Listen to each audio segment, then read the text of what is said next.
Hi, everybody. Can you see me now? Hello. I should be streaming.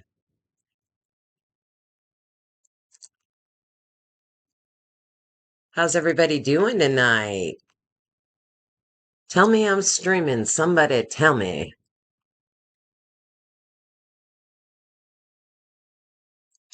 Hi, JJ. I don't know why YouTube is not showing.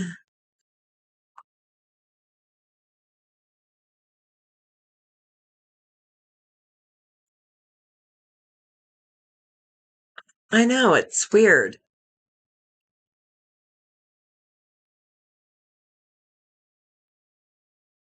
There it goes. Hey, everybody. Come on in. We're going to be chatting tonight at Granny's. I got a lot of nice, interesting topics to talk about. So come on in, sit down, stay a while, and we'll have some fun.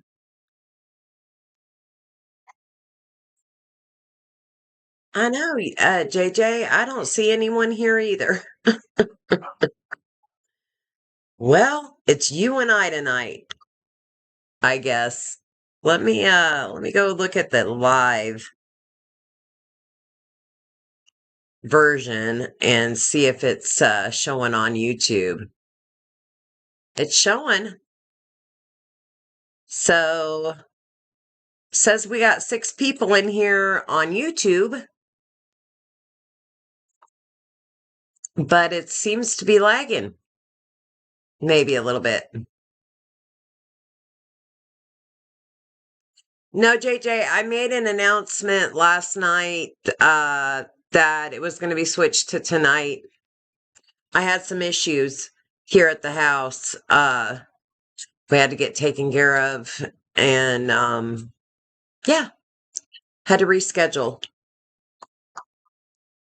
So it wasn't you, it was me. Had a water emergency and garbage went out today, so I had already planned on cleaning out the refrigerator and getting things out, but I did not plan on the water issue. So got off work, thought I'm going to start dinner, do my dishes, clean out the refrigerator, and then jump on live, and did the dishes, pulled the plug in the sink, and water ran out all over the bathroom or the kitchen. So that was fun. That was a lot of fun. Put me behind. I was frazzled. So I just rescheduled. Anyway, hopefully I'll make up for it tonight with you guys. So, tonight we're going to be doing the second part of the series on the Whitakers, Soft White Underbelly, what happened to them after Soft White Underbelly. A lot of YouTubers got a hold of the family or the story. It's been crazy on old YouTube land and what happened, and we're going to go into that a little bit tonight. So I got a lot of clips prepared for you guys. I was having some issues with them, so I hope they all work out okay. We'll have to see. I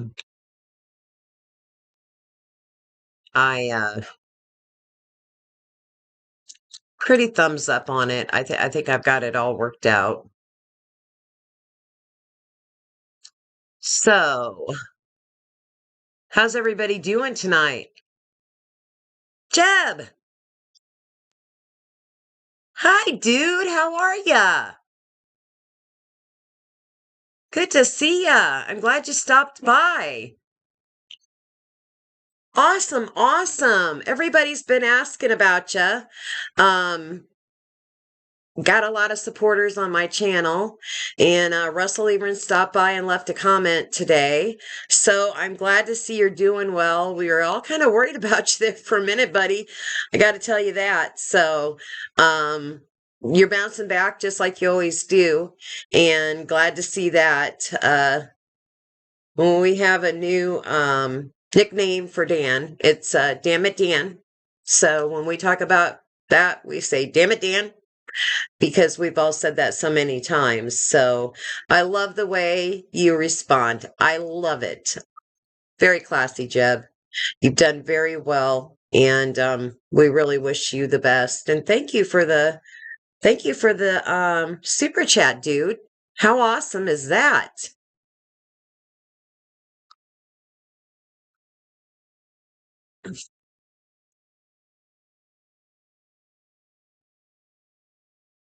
Awesome, awesome. So we actually are, this is going to be a Wednesday nights, we're going to be doing Soft White Underbelly.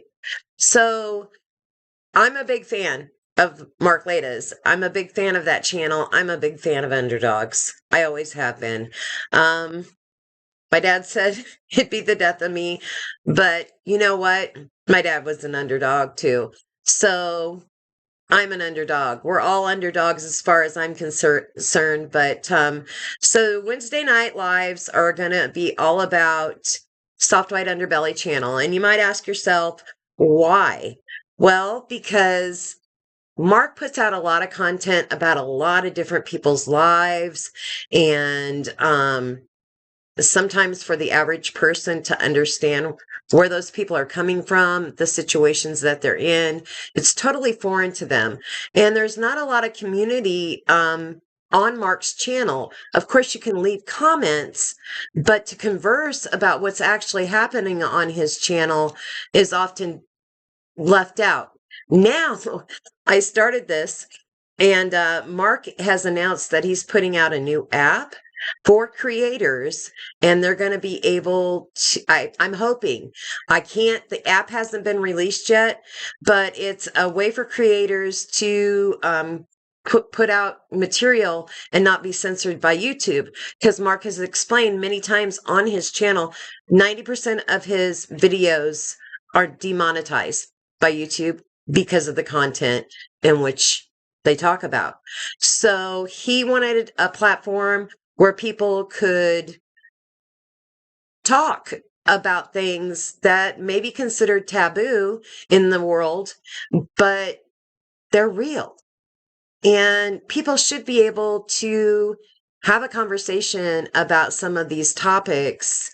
And unfortunately, Mark's channel is beautiful and it does what it does, but it really doesn't give that outlet. So being a fan, I thought I'd give it a try and see how it goes. So there's the explanation on that. We had done the introduction with the Whittakers on my last video. If you haven't caught it, you guys can go catch up on that. We're kind of catching up from where Mark left off and what has happened to the Whittakers since. That's what tonight's topic's about. So we got a bunch of people coming in now. I'm glad to see everybody. Jane's here. Jeb says he's living the dream. Monkey Paw. Jane says hi. Monkey Paw says hi back. Hi, Sarah. How are you? I was just talking about you the other day. I was hoping you'd stop by sometime. I don't know if you got a chance to see the troll video that I did, but I think you and somebody very close to you knows what it's like to be trolled and tormented on the internet. That was part of the discussion, and would love if that person was still having issues, if she would reach out, because I think we have somebody in common. So Sarah, I'm glad you stopped by. Alice is in the house, and let's see who all's here tonight. We've got Monkey Paw Alice. I already mentioned you guys. Got some other. That's right. He does show the side of people's lives that a lot of people aren't familiar with. And luckily, and I can say this, if you have never had to deal with a lot of the issues that a lot of the folks talk about on his videos, God bless you. Um, but there are a lot of people that are not familiar with different aspects of things that he talks about. And he could talk about anything. I love his interviews with like first responders, ex-cops. It's all interesting to me. It gives you a peek into a lifestyle I don't know anything about, and I think that's wonderful. I think it's good to be able to see different perspectives from different folks all around the world. The US mostly for him, but you get what I'm saying. Okay, everybody's saying hi.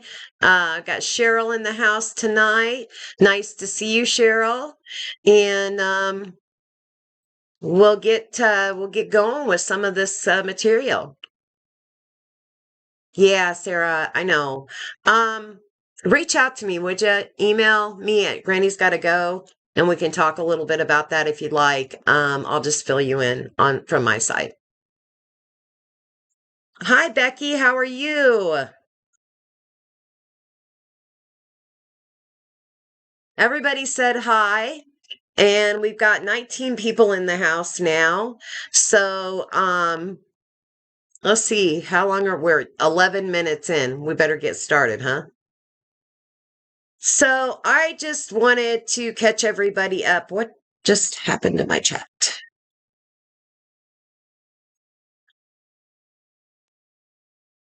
Um, Sorry, just checking on the chat here. So we kind of left off last time, and I said I was going to talk about what happened to the Whittakers after. I did want to I want to give you a few clips about what Mark went through the last few times that he dealt with the Whittakers, why he decided to step away. I want to be fair about all of this. And to be fair about all of this, I showed you that Mark brought the receipts for all the money that he had given to the Whittakers, because there was this Tyler Oliveria that showed up there and made it look and questioned Mark's integrity where this GoFundMe money was going. And Betty kind of played dumb. She really did. I watched the video. She absolutely, like, and Mark came back with the receipts. So that was the beginning of the end, to be honest with you guys. I think that he did do a video interview with their nephew. And oh my gosh, his name just went Jason, their nephew Jason. And he did talk a little bit about his disappointment in what had happened and all of that with Jason. Jason kind of gave us a little bit of background over the years with the Whittakers. Of course, he's protective of their family, but he agreed with a lot Mark had to say as well. So, let's pick up there. So we're going to pick up with Mark is kind of his cut ties, really, at this point. And then Mark gets a call from BJ, or gets text messages, relentless text messages from BJ. Not the first time, but this time BJ took it a little too far.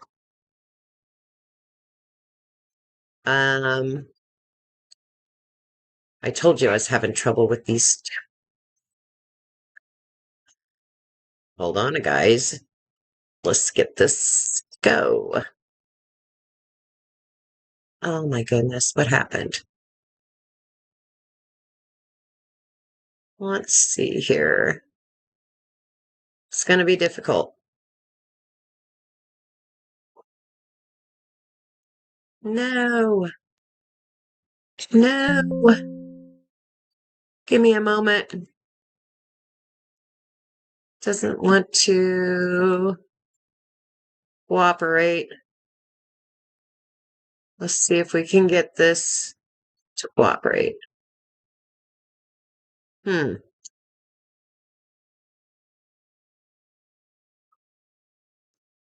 Oh, I think I see what happened here. Give me 1 second.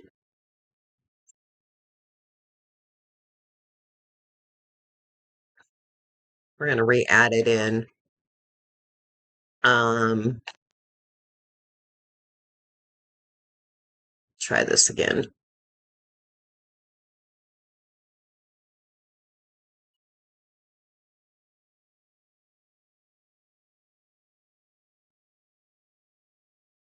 Sorry, I don't know anything about All this. righty. If you could just help me this one time, Could be a fun night here, I don't guys. know what to This do keeps up. anymore. I'm just asking you, can you send me $150? I promise after I get everything's arrangements for my dad. I never thought today would be the day I would lose my dad.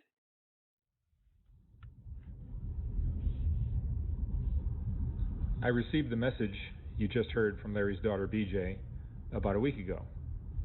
BJ has been asking me for money to help pay for her father's funeral, obituary, and yesterday she texted me to ask for money for clothes for Betty, Lorraine, Ray, and Timmy to wear to Larry's funeral. So I thought I'd fly out to West Virginia to go to Larry's funeral, which is today. No one knows we're coming.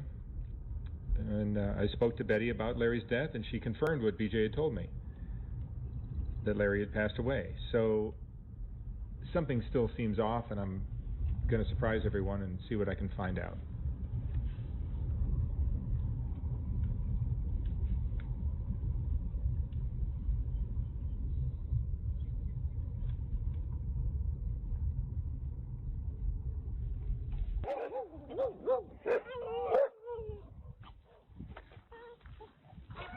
What are you doing, baby? What are you doing? I talked to you last night. I know, I move fast.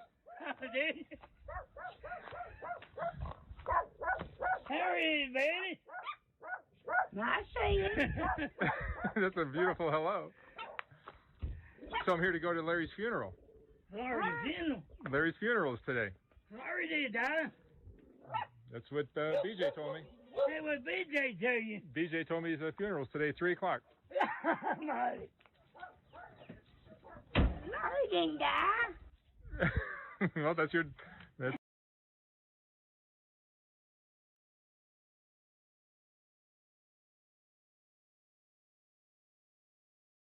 Okay, so I just want to say here that, hold on, okay. Yeah. You guys hear me? Okay, so I just want to say here that if you notice, Betty was not too happy to see Mark there. And when I restart this, you're gonna find out why.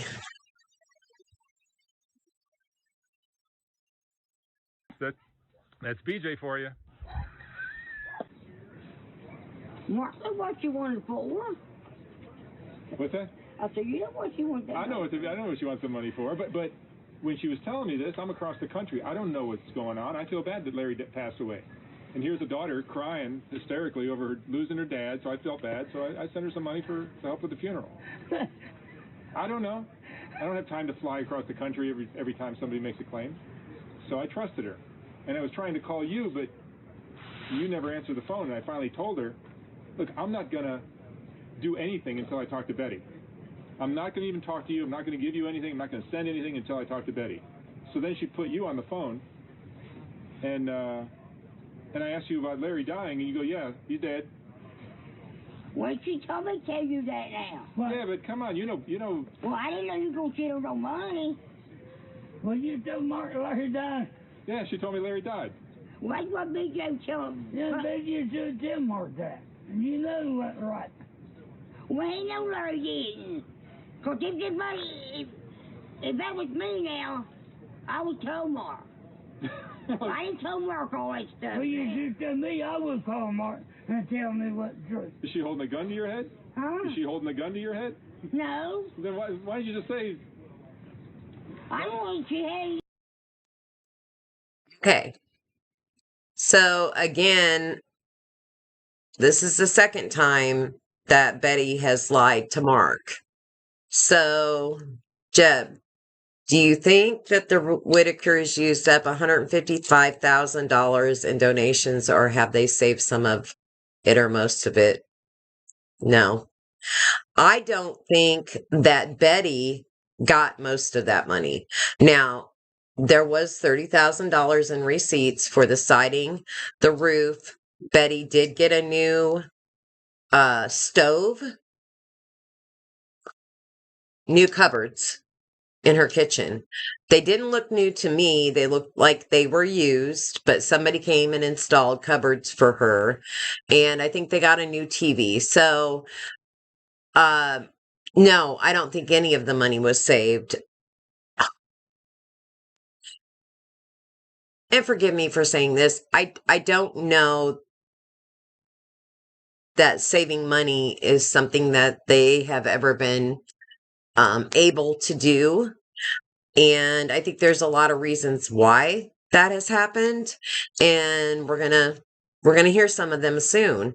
So no, I do not think there's any, I know there's none of that money left, because it was shortly after this that some other people came into their lives, and they weren't even having grocery money.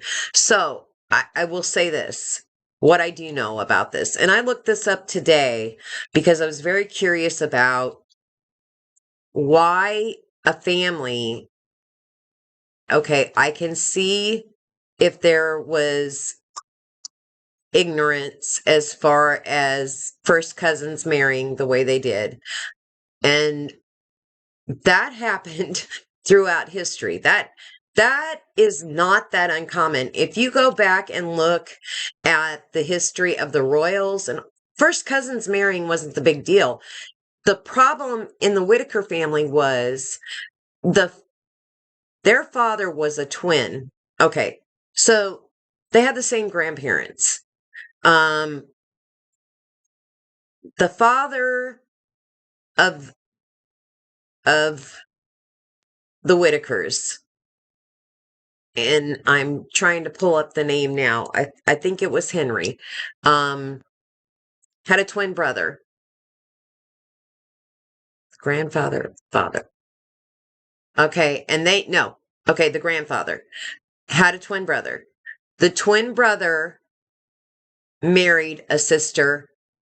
They married sisters. So the twin brothers married sisters. We don't know if they were identical twins, but I have a feeling they were, which also makes them very genetically, they come from the same egg. That's when an egg splits. So twin brothers married sisters, and Gracie came out of one family and their dad came out of the other, and they married. So they were double first cousins with the same grandparents. That is where the extreme genetic issue comes in here. So that's very, very rare. And here's my point. So this couple gets married, maybe truly out of ignorance. Like I said, this was not that uncommon even in those times. So they get married, but they start having children. They had 14 children altogether, and they start getting married, and there's severe disabilities. So I thought, well, why would they continue to have children? Surely somebody, told them that this is going to continue to happen if they continue to have children. So why would they keep having children? And so I thought about the whole SSI. But SSI, which is Social Security for people with severe disabilities, and you can start getting it when they're children. But that didn't start until 1974. So Betty is 73 years old. I am 60 years old. She's 13 years older than me. Many of her siblings were older than her. And so this wasn't a thing back then, is what I'm trying to say. There was no check to get if you kept having kids. Not until 1974. And most of these kids are now becoming adults. So they probably, I'm sure, and I'm sure that's the type of checks that they were getting. And that has been brought up a lot since they've been separated, because now Timmy, Lorraine, and Ray are in state custody, which means no more checks. So Betty had a household originally, which did include the brother as well, who has since died, Freddie, who was a lot like Ray, was very dependent and had to be taken care of. So the father was a coal miner. Mom stayed home. So they had one income, and coal mining did not pay well back in those days. Pays extremely well now, but it comes with black lung. And a lot of it is automated and a lot of it is technical, and the jobs in the coal industry have changed. However, you can imagine back in the 60s, all these kids, dad's the only one working. It wasn't for state money. And I forgot to look up when food stamps started, but I believe food stamps started after World War II. So they probably did qualify for food stamps. So you've got Betty, you've got a house that has no mortgage on it. They have a water bill. They have an electric bill. They have heat expenses. They had their wood and stuff delivered, which is an expense that they could write off. But if you had 4 adults in a family, and let's say my aunt is an adult handicap from childhood, she gets like $750 a month, you guys. So that's $3,000 a month. With the expenses they had going out, I don't think they qualified for food stamps. Remember, that's what I do for a living. If they did qualify, it was very little. So Mark comes into play. They probably were struggling with food. That they, even at $3,000 a month for 4 adults, after Freddie died, there would have only been 4 checks coming in, and I'm just averaging. I am not in their bank account. I don't handle their case. So you do the math. You only have probably $200 to $300 a month to write off for electric. Probably, let's just say $100 a month for water. We'll be generous there. They were on city water, and then their heating. I don't know that there would be, maybe their phone. They could write off. I don't know if that varies state to state, but there's only so many things you can put against your income in order to qualify for food stamps. So I'll put that out there. So Mark comes along. Mark he starts a fund for them. At first, the fund was just because there was such an outcry for people wanting to help. So he started up this fund, GoFundMe, for the family. And then I think about a year or so into it, he turned it into a house fund. And what I'm getting at here is, I love Mark. You know I love Mark. I've already told you guys that. I love his channel. But he was dishing money left and right. I showed you guys the receipts that he produced. Something should have clicked in his head that something was not right, because it was a lot of money. There were months that he sent them $5,000. Like I said, there was a big expense that went towards the roofing, the siding, the stove, the cupboards. I think all in all, that he said that totaled $30,000. He also bought a truck. They didn't have a vehicle. Larry's vehicle broke down. Larry took him to the grocery store, took him to the doctor's appointments, whatever they needed, Larry was responsible for. Now, Larry was married and had kids, And I think it was after his wife died that he put that little camper across the street, which was actually on the family property, because where their house sits is not the family property. The property is owned by an LLC. We don't even know. But anyway, their house isn't even on their property. Their property is across the street and it's acreages. So he comes in, Larry comes in, puts a camper over there. This is after his wife has died. I don't know how many years he's been living there, guys, but I know that when Mark first went there, he wasn't there. And I don't know when he showed up, but I'm going to tell you, Larry plays a big part in this, and BJ plays a big part in this, and that's his daughter. And Larry likes to play like Betty has got it down to a science when it comes to acting like she don't know what's going on. You just saw that in that clip. And we saw that with Tyler Oliveria as well. Larry does the same thing. He gets amnesia a lot of times. So we have that. So anyway, yeah, he's pretty sharp. And then Granny's got a crush on Mark. Ah, never really been into blondes. I'm just saying. Mark has a quirky, weird person.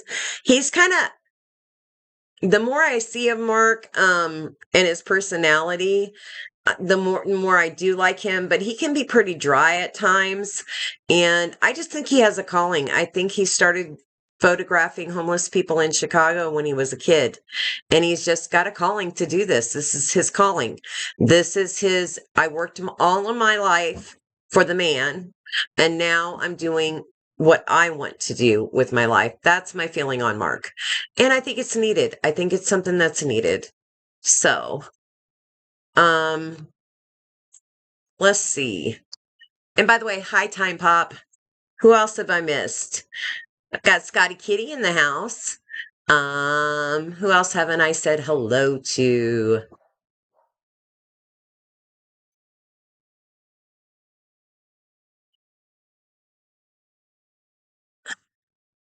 And Jem makes a good point. Yeah, they probably never even had the ability before to go get things, to go spend. And I'm sure there was some of that, but my feeling is I think a lot of that money went to BJ and Brandon. And I'll tell you that Mark did some interviews, and that all kind of came out. And we're going to watch that here in just a minute with BJ. So, let's get to that clip. Let's see. Let's see if it'll play this time. Here we go.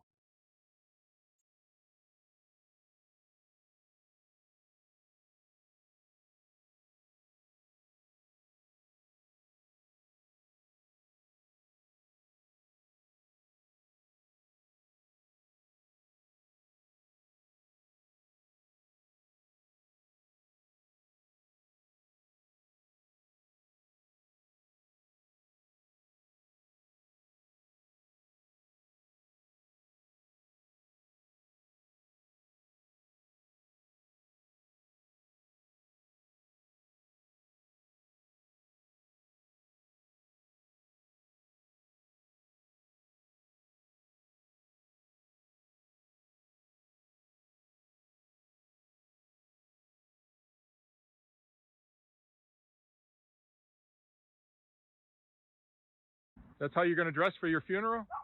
I don't know. I don't know nothing about it.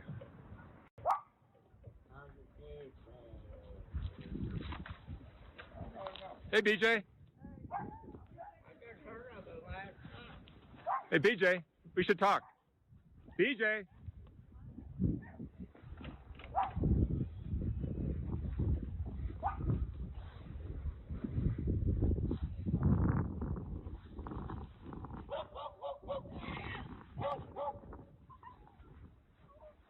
What's that, Larry?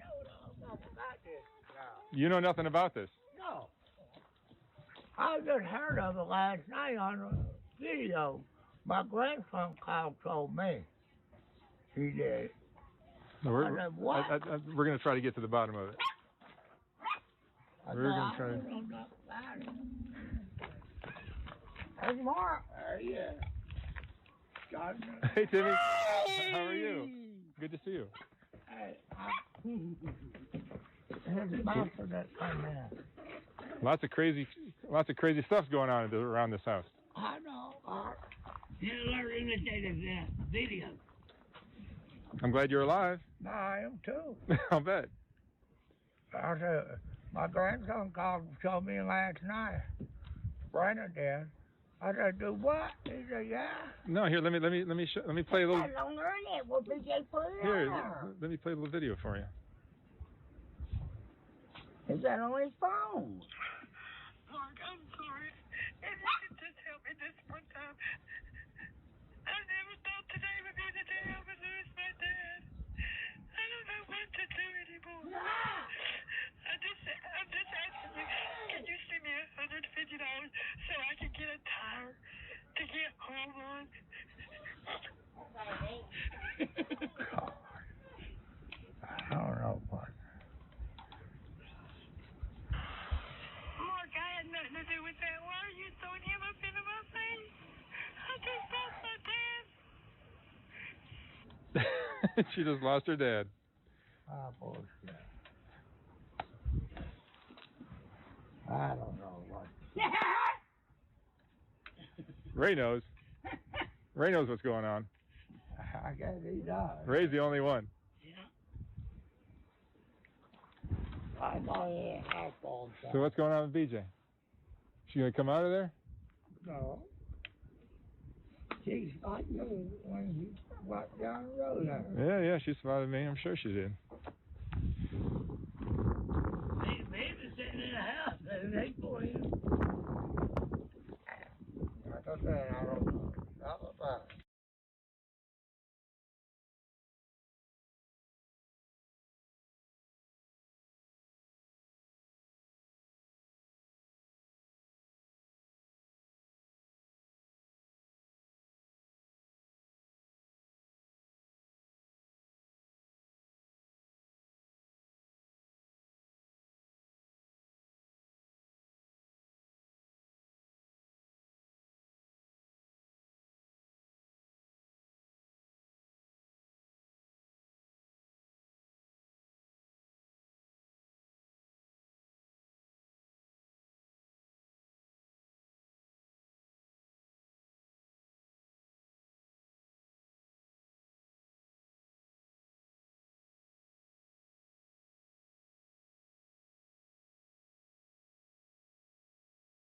I did it again. So the four-wheeler, I was just going to address the four-wheeler. That is Kenny's. And Kenny, the first time Kenny came into the picture, they were at Walmart and Kenny came up and started talking. And Mark's like, "Who are you?" And he's like, I'm their brother. I'm Kenny.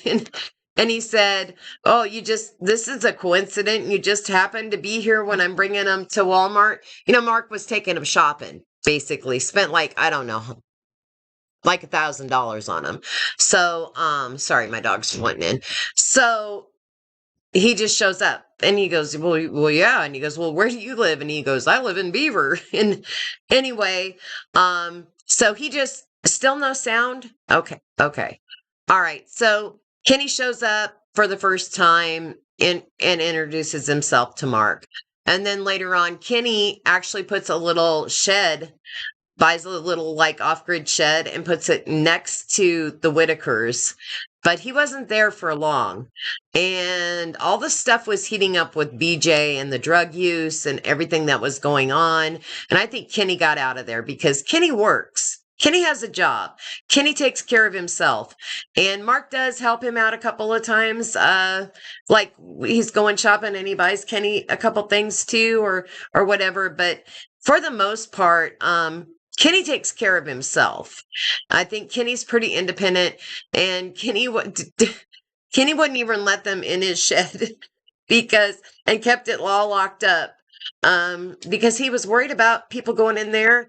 And Mark said, "Look at how clean your place is." And he goes, "Oh yeah, I keep my place clean. I don't live like that," he says. So I think Kenny's had he's had his own life for the most part. He's close with them, but he is not dependent like Larry became. Larry became dependent on Betty in that household.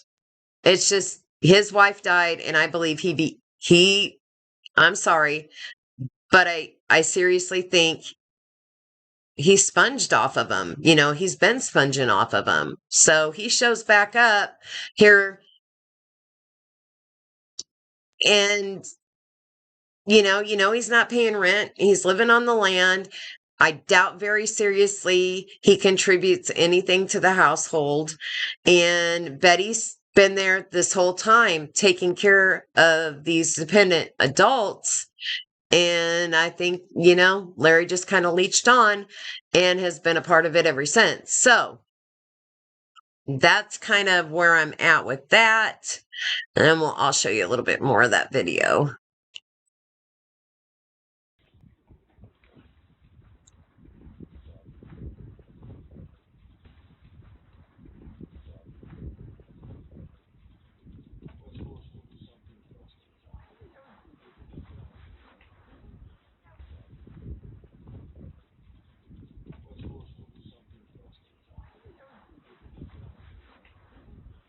Hey, DJ? DJ?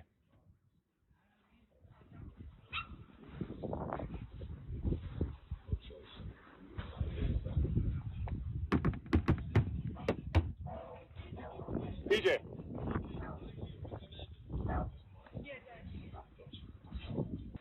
Where do you live now? What do you think of all this, Timmy?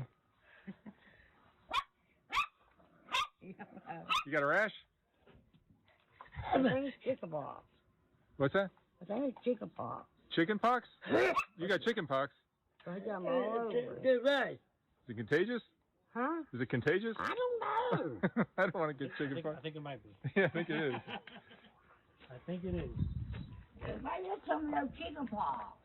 I didn't just told the doctor to find out what he was. Jesus.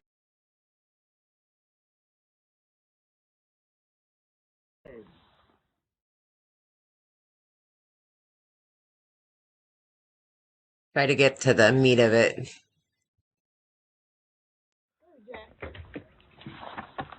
Mother Jack. Larry, it'd be great if you were part of this conversation. Sit down right there. Let's go ahead and check on the coffee pot. Go, Jack. Yeah. All right, go ahead. All right. So, BJ, I understand you got a drug problem. You've told me that. We all know that. That's not a secret. But for you to, I'm not proud of what I've done. I'm not. yeah, you're telling me there's a funeral today at 3:00. I'm not proud of what I've done. Not at all. I shouldn't have done it. Yeah, but I understand the drug addiction has such a power over you that you can't really, I'm trying to get help. you can't control what you do. No, I can't. But it's not right. Just because Betty and this family came into some luck with me, that doesn't mean you should take advantage of them. I understand. That's Betty's money. I understand. Betty's in charge of that. I understand. And you can't just let your addiction take all that. I'm not the only one that gets Betty's money, and Betty needs to say that.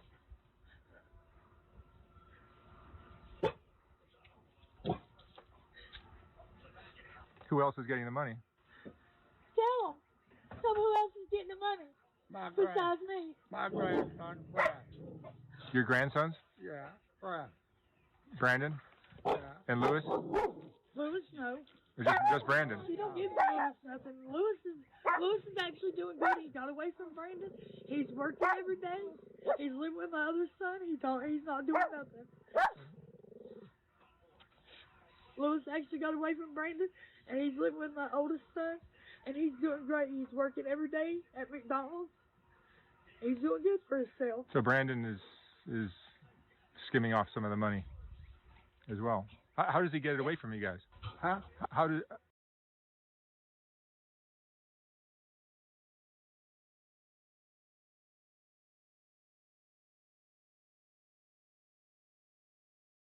Granny's not talking again. So that leads us into a little bit more information. So Brandon's skimming the money off. Now, for those of you who don't know, BJ left those. Brandon, I know. I'm not sure about Lewis, but Brandon with Betty. And Betty raised Brandon when he was just a baby. She had him, I think, for 2 years, which kind of blows my mind. So at that time, she had Freddie, Ray, Timmy, and Lorraine that she was taking care of.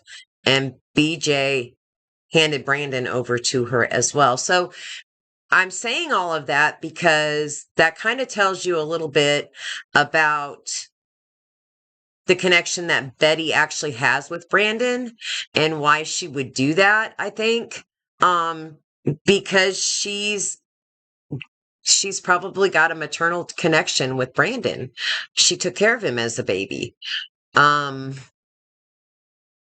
So Brandon was getting the money too. Between Brandon and BJ, I think a lot of that money went for drugs. There was also, and I could not find them for the life of me, but BJ's boyfriend was posting on Facebook during this time, and they were in a motel room with money spread out across the bed. He also attacked Ray, and there was a TPO taken out on him. He couldn't come back on the property. So that's a little bit more information on that. And Cheryl, I think you're right. I think, I don't know that she was ever charged, but Larry's camper caught on fire. And unfortunately, I think it was the 3-legged dog. I believe that was Larry's dog. That dog was so cool. That was the coolest dog.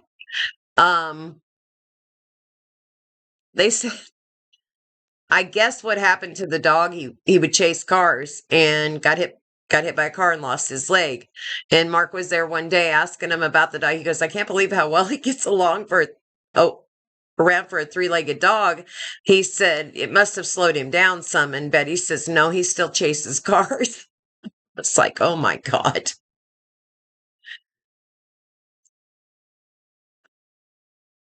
And yes, Monkey Paw, that would be a holler that they live in. Unless you're from the North Appalachian Mountains, then it would be a hollow. If you're in the Southern Appalachian Mountains, it's a holler. I learned that from Peter Santinello's and Mark's interview the other day, by the way. And Peter is from Vermont, which is part of the Appalachian mountain range. And he said that's the difference.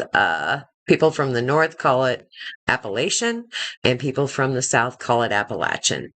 And if you're from the south, you're in a holler, and if you're from the north, you're in a hollow.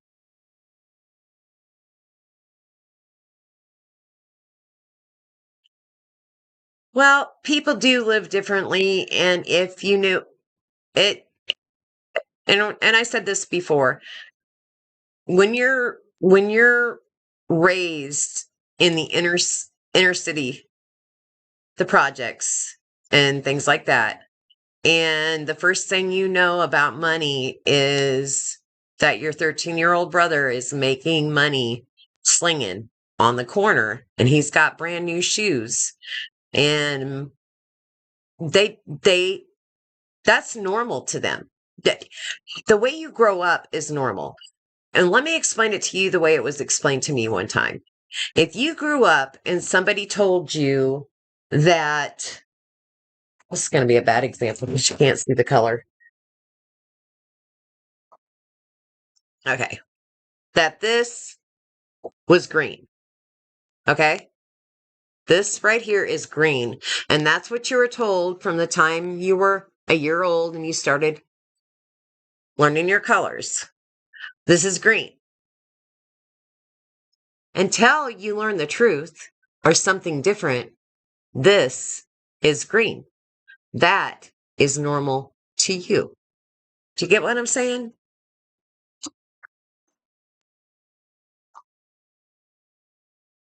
So it's normal to go out and hunt your meals in certain parts of the world. That's what they do. We go to the grocery store. That's not normal to them. Spending money on food is not normal to them. For some people, money isn't normal. I know that's an extreme, but it's the truth. Your world is what you grow up knowing. That is your world. That is your perception. That is your truth. And if you know nothing else, then you know nothing else. They don't get out of that holler very often. There have been things like Mark took them bowling to the moon, things that they never done before. And sad, but true. And that's normal to them. That was normal to them. And we can't really be mad about it because it is what it is. I remember when I was taking sociology or something in college, and I can't remember what it was, but there's a tribe in Africa. They're very secluded. And it was normal for them when the boys turn a certain age, they go off and learn how to hunt with an elder. And the females, for some reason, they go into a tent for like 2 years until then when these boys, I think at 12 or 13, they go out and they're gone from the tribe. And they're out with these grown men and they practice homosexuality during that time period. What we would consider to be, pedophilia, basically, the older men with the younger boys. Then they come back and the women who have had these 2 years and like, they're not even seen. They're kept within a tent and then they're married. And then those boys never practice they get married. They're married for life. That's the way it is. And there's no more homosexuality practice after that.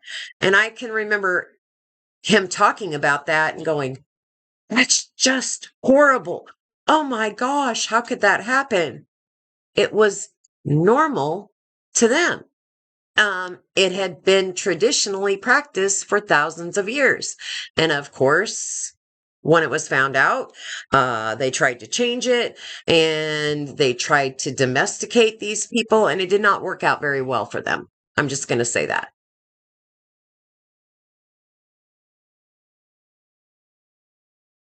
They only had my aunt never had an indoor toilet or bath. She passed in 2000. They even only had an outhouse. So poverty exists everywhere and sometimes not so far from you. Exactly. It does. And, 120 years ago, 140 years ago, guess what? Nobody had indoor plumbing. They didn't. Didn't it? It existed, but trust me, they didn't cross the plains and put in plumbing. They all had outhouses. They all took their baths on a porch. It wasn't that long ago, considering we know now that we've been on this planet for humans have been on this planet for at least 30,000 years. We can date it back at least 30,000 years. I think it probably goes back even further, but that's my opinion.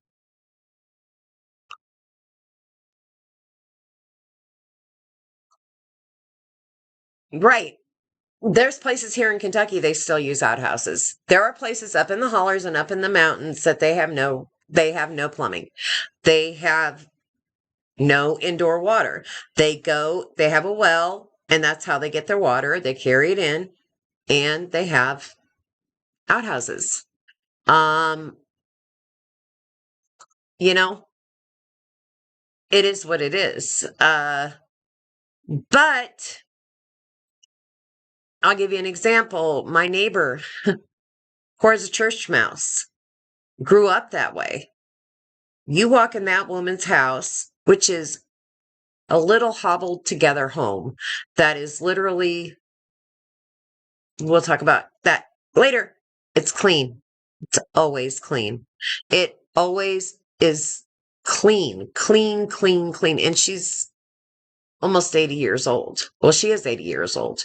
So, it doesn't mean that you have to be in the conditions these people are in, but you've got one adult who also has her own handicaps taking care of, up until recently, 4 other severely handicapped people. How could anybody do it? I don't think they always lived like that.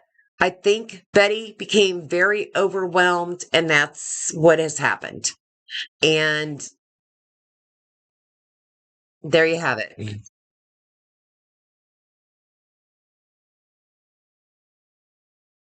JJ, yeah. Well, I don't know where you live, but I know here they're not going to go. What are they? There are a lot of people that still live. There are people that live in the national forest that they've never been able to get them out.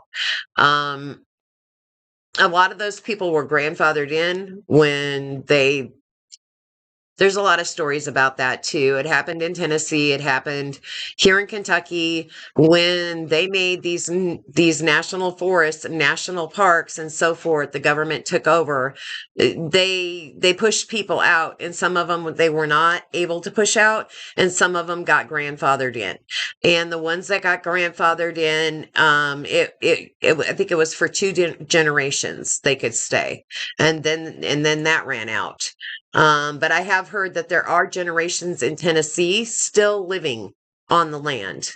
So I don't know if that was state to state or whatever agreement was made. I would have to say, probably like the treaties made with the Indians. I don't know that it was even followed, but there are people still embedded. I do know that. So that's a totally different topic. So, all right, let's, there was one thing I wanted to show you was his last visit with the Whittakers. And there's a reason I want to show this before we get into the other. And I can't remember why, but here we go. I remember why part of it I wanted to show. And again, it's doing funky things. Funky, funky. Here we go. Funky, funky. Last visit with Mark.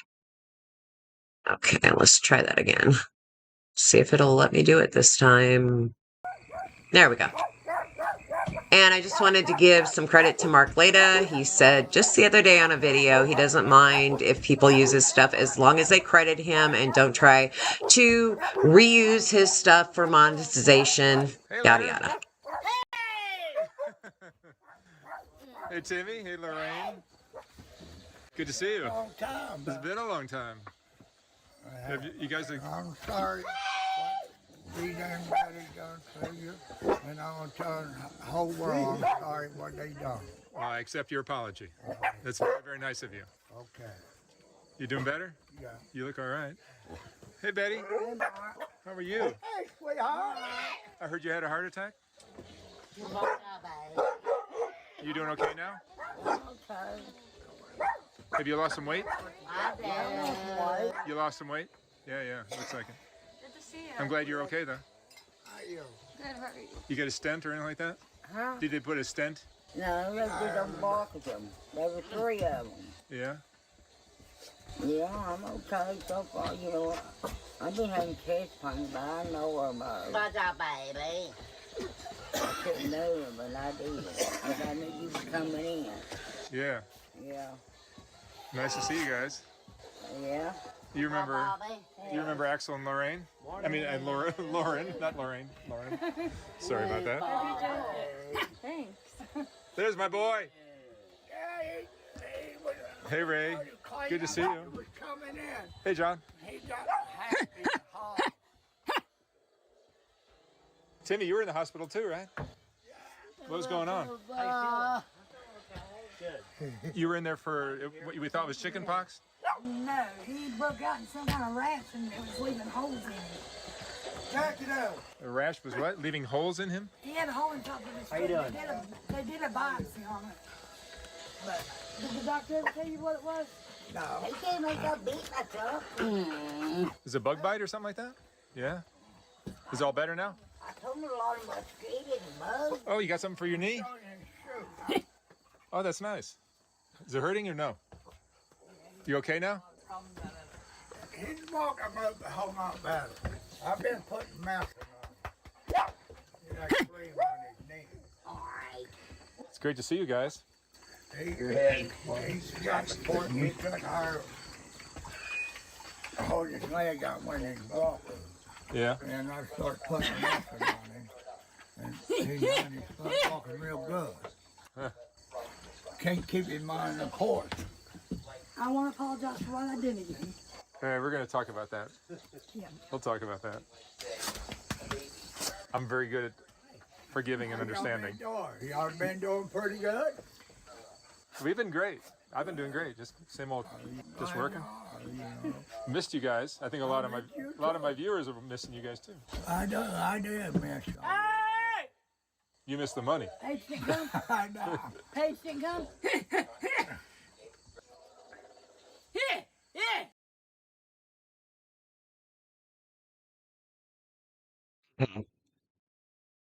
So this is the last time he went and visited the Whittakers, the last video, and I think I showed you the wrong clip.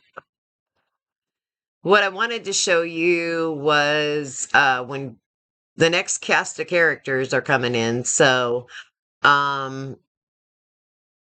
wanted to show you what they said about that. So here we go with that. So where's Jason now?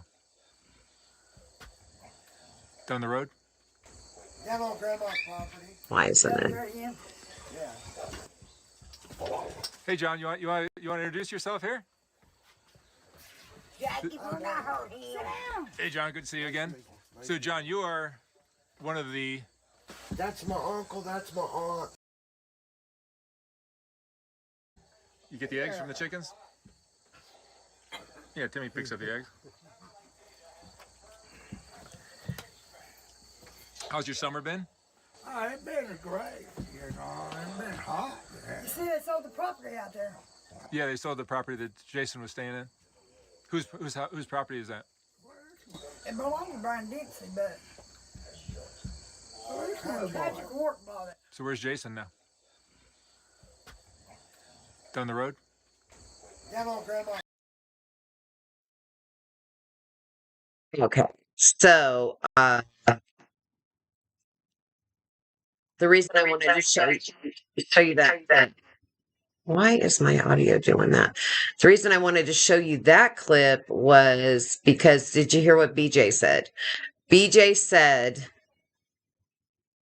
Patrick Rourke bought the house that Jason lived in. Jason was the other the other member that Mark had interviewed after all of this went down. He had interviewed him a couple times.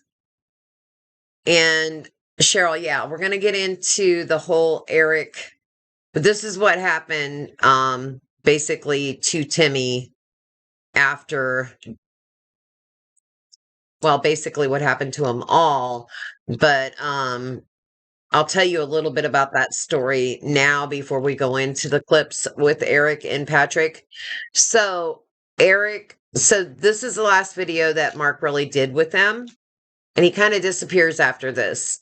But I think he's already kind of said his goodbyes and let them know. And he did say on a video that he was going to close out the funds, make sure all the taxes were paid, and then if there was anything left, he would give them whatever was left. And I'm pretty sure the money that he sent for Larry's funeral, which he said was $1,000 in another clip, I didn't show you guys the rest of that clip where he's confronting BJ.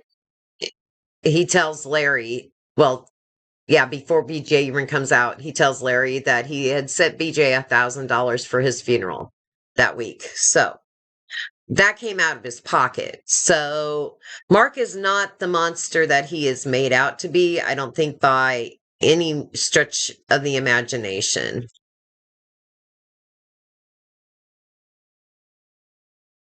Sure.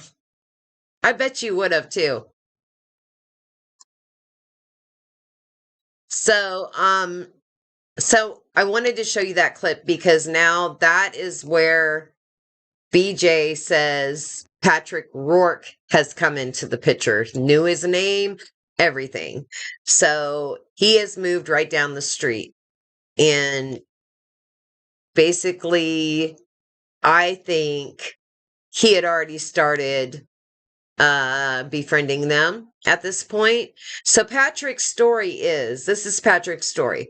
For those of you who don't know, Patrick's story was that him and Timmy did go to school together.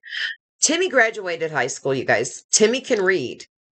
There's a lot of things that are surprising about Timmy. Once Timmy started to getting around people, he could talk, he could speak, a lot clearer than we had ever seen him in any of Mark's videos. So he started speaking more, and we found out that he could actually read. So, Patrick is now, that was the first introduction really to Patrick Rourke.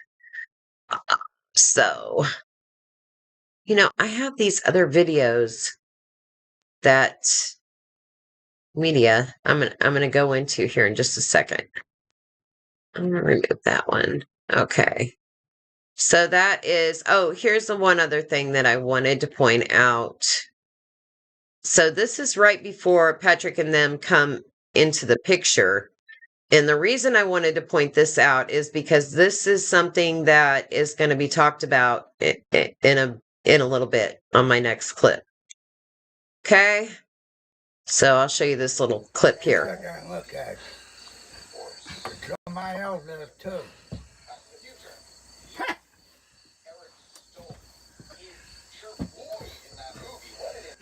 You're getting pretty every time you're scared, aren't you, right? What was that? I got right, you're getting pretty every time you Oh, thanks. Yeah, Lauren's very pretty. Pick stuff just for you guys. Timmy, what happened to the top of your head? Let me see. You have like a permanent scar on top of your head. He scratches. Every time he heal up, He does it again? yeah, He bangs it? scratches. Oh, he scratches it. Yeah. You gotta let it heal. I tried to tell. Okay. So that's going to play into this next clip that I'm going to show you. Here is a clip of Eric with Timmy, kind of getting ahead of the whole thing, but, well, let's just give you the background. First, I want to see what this one is. Okay. Delete that one. So the story behind Patrick is this. Patrick moves in down the street. You heard BJ talk about it. He said that he would be outside working on his truck or in his yard or whatever on his house, and Timmy would come up, and Timmy would be peeking around and trying to see what Patrick was doing, and Patrick would call out to him and he'd run off. This happened a few times, and then finally he got to talk to Timmy, and he said that, you know, him and Timmy had gone to school together, and he knew Timmy. He knew who Timmy was. He knew who the Whittakers were. And so he befriends Timmy and starts doing things on social media with Timmy. Now, Patrick, I was watching this all because he popped up on my Facebook, and Patrick was doing these videograms where you could call in and talk to Timmy. And then usually it's like celebrities that do them, and you pay a certain amount of money to be able to call in and talk to a celebrity. So he had that set up on his Facebook with Timmy. And then he started doing things with Timmy, like taking fishing. And at first it was all kind of sweet, innocent type things. And then it got kind of, in my opinion, a little on the showy kind of stagey side. And he started taking him to do things that I don't think were in Timmy's wheelhouse. Like, for instance, there was a lot of controversy over the trip to Victoria's Secret. He was taking him places like and he probably was into these mud trucks, these big, huge mud truck rallies.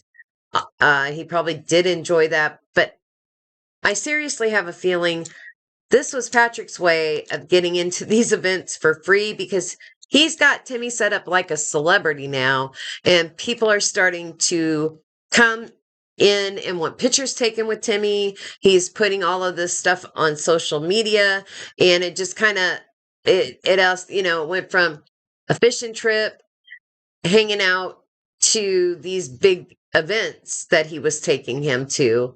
And the whole time he's putting these on Facebook. So he's got this thing going, right? And he's started GoFundMe's as well for the Whittakers. And people started sending in stuff to the Whittakers to Patrick's address. So, Patrick contacted Eric. Eric Carroll had his own YouTube channel for 7 years. In fact, he just did his last video on that channel. I don't know where he's going from here, what he's doing from here. I don't follow him. I have caught some of his lives. I was really kind of in Eric's corner with all of this when all of this went down. But I have since I've totally changed my mind about the dude. There was something kind of fake about him from the beginning, but all along, the content that Eric made with the Whittakers, he started on a YouTube channel. He explained the whole thing, that Patrick had contacted him. He didn't know how to edit videos. He didn't know how to do YouTube. He didn't know how to do any of that, and wanted to bring Eric in to help them get a new home. That was the story Eric told, and that was kind of the story Patrick told as well. But from the beginning, Patrick did make it, or Eric, made it very, very, very clear that he wanted a trust set up, and he wanted the money to go into a trust, and he wanted to make sure all the taxes were paid. And he knew that the Whittakers were not capable of that kind of thing, and he wasn't going to see something happen again like happened with Mark. Now, he's been doing YouTube for 7 years at this point. He had a mindset going in, because of everything that had happened with Mark, that he had to protect himself. And I don't know, in the beginning, he probably, I don't know. These people are famous at this point. There are people that know them from all over the world. He is a YouTuber. To try and fool yourself and think that he was just doing it out of the goodness of his heart is absolutely ridiculous as well. There was money to be made. So let's just get that out of the way right now. But I do have a clip of Eric I want to show you with Timmy. If it'll even show up. Because for some reason I'm having to go in and like start these. I don't know what's going on, guys. Let's try it again. There we go. You do that when you're nervous. But I promise you, everything's going to be okay. Everything's going to be okay. You want to go to sleep? Hey, I want you to rest. Do not pick at your head anymore. Are you being nervous about BJ? Is that what makes you pick your head? It is. Okay. I see now. I'm going to get this taken care of. I'm going to get this taken care of. You're going to be here with me. If I have to go get your family and bring them with me, I will. Hey, get. We're going to get him out of there. But I would rather get BJ out of there. Okay? We get BJ out of there, your family's okay. Right now, what I need Timmy to do is just relax. Don't worry, buddy. Don't worry. It's okay. Yeah. I got everything taken care of. I got everything taken care of, bud. It's okay. Don't cry, bud. Don't cry, man. It's okay. It's okay, buddy. It's okay. You trust me? Huh? Do you trust me? I got it taken care of. Okay. Lay down for me. Watch some TV. Okay? Hey, I got to go in here and make some calls. I got to go make some calls to people to get this taken care of. But I don't want to leave from here and you start picking your head. And I don't want you worrying. Okay? Everything's okay, bud. You've been picking your head now. It's bleeding. I can see it. I can see it. Don't pick at your head. I know you're doing it because you're nervous. It's okay. You ain't done nothing wrong. But just give me a second, okay? I love you. I got you, bud. I love you. I'm not going to let nothing happen to you or your family. Hey, get to. You wanted her to go to jail? No. Yeah, I know you do. Right? Today? Today? Maybe, but I got to go work on it, okay? And I want to make sure when I work on it that you're not picking at your head. And I don't want Timmy sad. Yeah. You want to take a shower? You do want to take a shower? Let's do that, and then you clean off your head. Okay. So, Cheryl said that freaked her out. Creeps her out. Okay. Now, I get why it creeps you out. He's doing this in front of a camera, and he's been in front of a camera for a long time, right, Eric? But Timmy's reaction is why I wanted you guys to really watch that video. And there's a reason. We're going to get to that reason soon. So we've got Timmy's head. Mark was there. This is before all of the stuff started with Patrick. It was very shortly after this, Patrick started making these videos with Timmy on Facebook. And I will say, I don't know, I don't do Instagram. Someone said he had an Instagram set up as that he was doing it as well on Instagram. So, I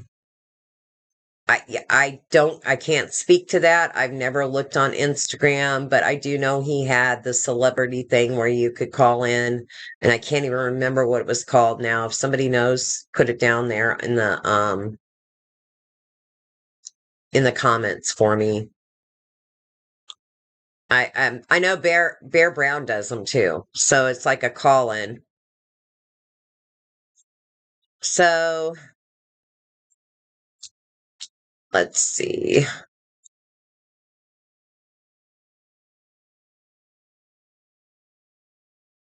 Okay, so I think the next video I'm going to show you. Yeah, I'm going to show you this one.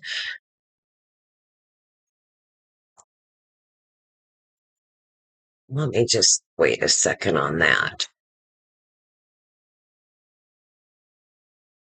What'd you think about getting them hairs ripped off your We're chin? going to wait just a second on that. So I want to give you the backstory here. So this Eric gets involved.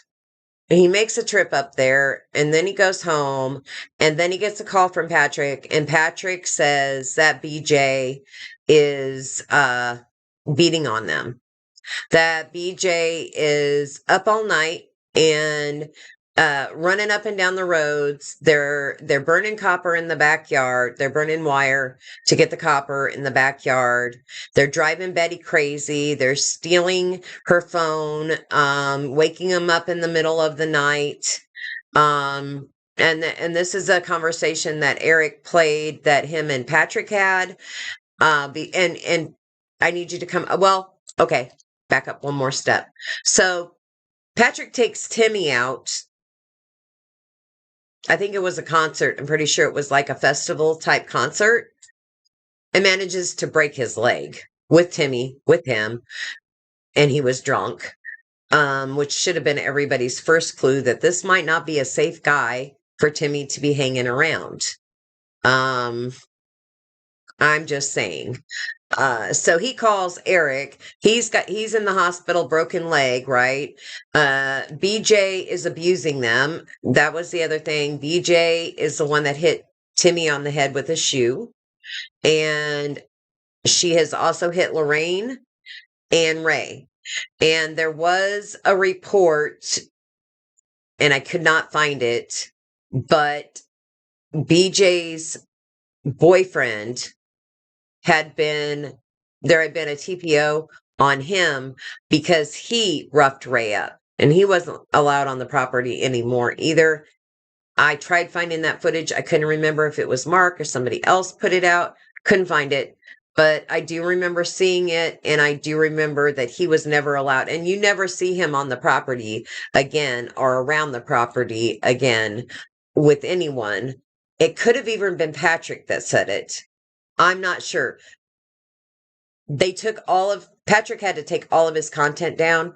Eric had to take all of his content down. We'll get to that in a second. So, let me show this clip to you. Guys. I know they are. Yeah, it's great. I love it. I love the attention you all are getting. Okay, wait a minute. Gotta start this over again. What'd you think about getting There your we go. hairs ripped off your chin yesterday? They hurt. They did. Sure right they did. How many more times you gonna get that done? I don't know. Every time, ain't you? I don't know. They forgot the hairs on your lip. Your top. I didn't. They didn't get that, did they? No. Well, we just won't talk about that, will we? She took the squeezer trying to pull some of it down, but I don't know why everybody's worried about you having a beard. It don't make no difference, does it? You're still baddie, right? yeah. Next time we come down here and work like that, you gotta fix us some gravy and biscuits.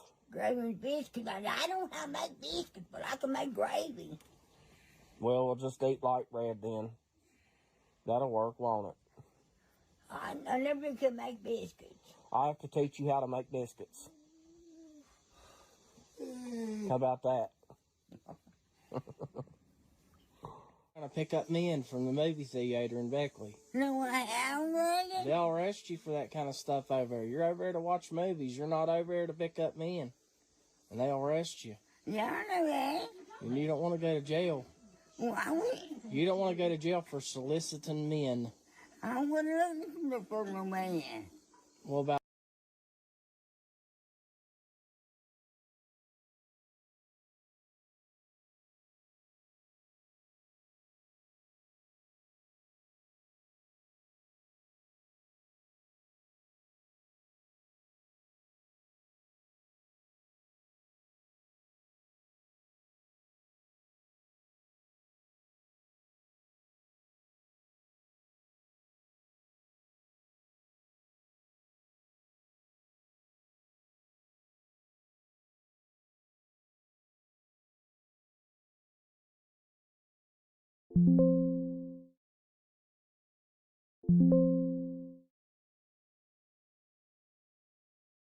Sorry about that, guys. So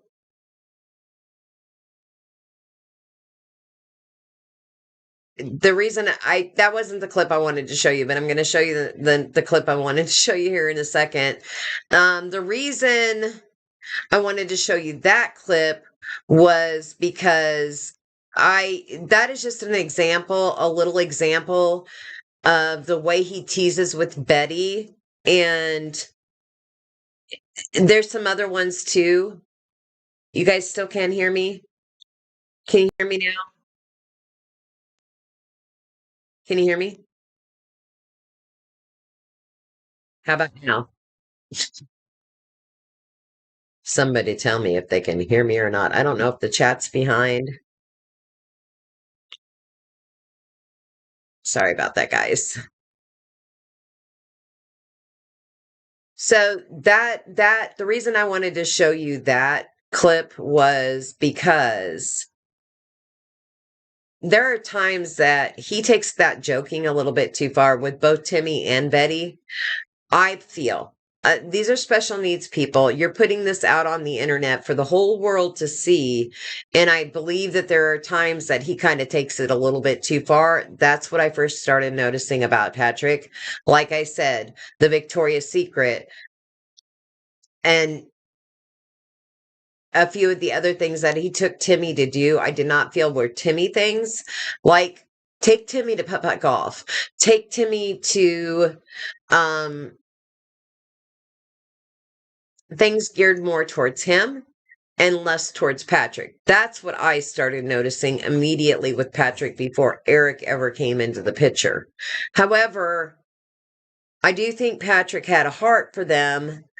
But Patrick, you'll have to make up your own minds. They have removed all of Patrick's videos, by the way, and Eric's videos on the Whittakers. So let me see if I can get this one that I meant to show you guys going. Of course, it's not going. Going, gone, I tell you. All right, here we go. You guys. Everybody loves you guys. I know. And, you know, I want you to know that if there's ever any time that you're down there, that you feel unsafe, you come to my house. We'll fix that problem. No, if she left back down, I had called a cop. Well, I know you have to call a cop, but I also know that I've done found out by someone that's very resourceful. Huh? I've done found out from somebody that's very resourceful, somebody that knows things, that Larry has made several attempts in the last couple of days to get a hold of BJ. He's calling people to try to get a hold of BJ to talk to her. I do know that. And what you need to understand is, I know, just like I told Larry needs to be taking care of making sure that his brothers and sisters are safe. And I know you may not like to hear what I'm about to say, but I'm going to tell it to you anyways, because I speak my mind.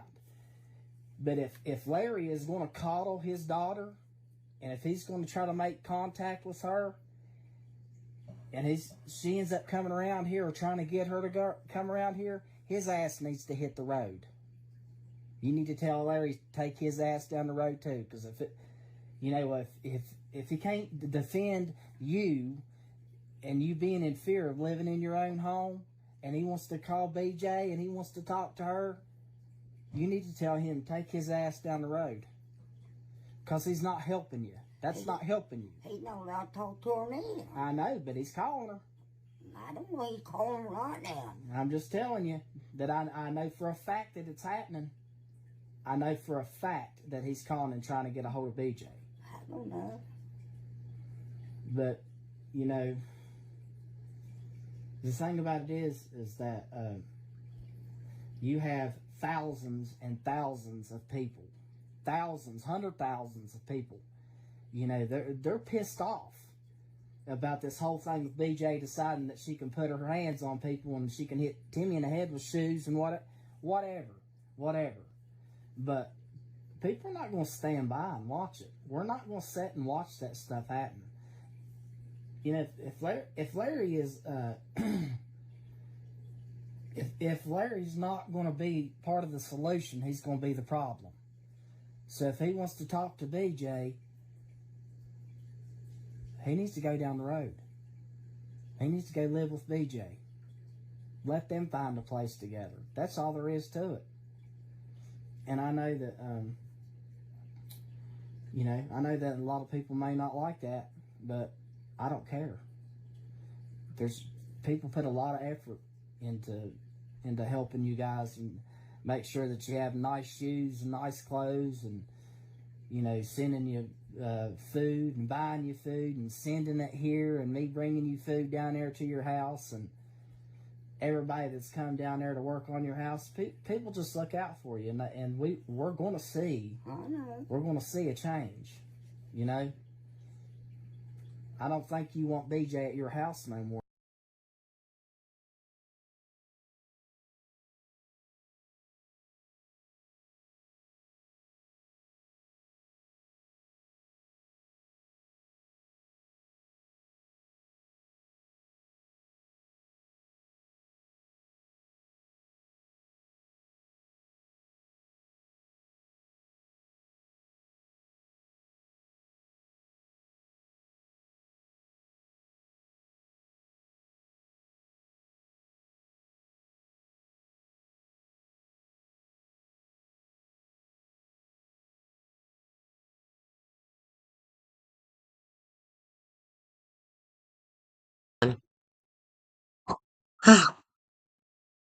If I don't turn it on, turn off my microphone. I'm going to get better at this. If I don't turn off the microphone, I get feedback in the videos, so that's why I turn it off.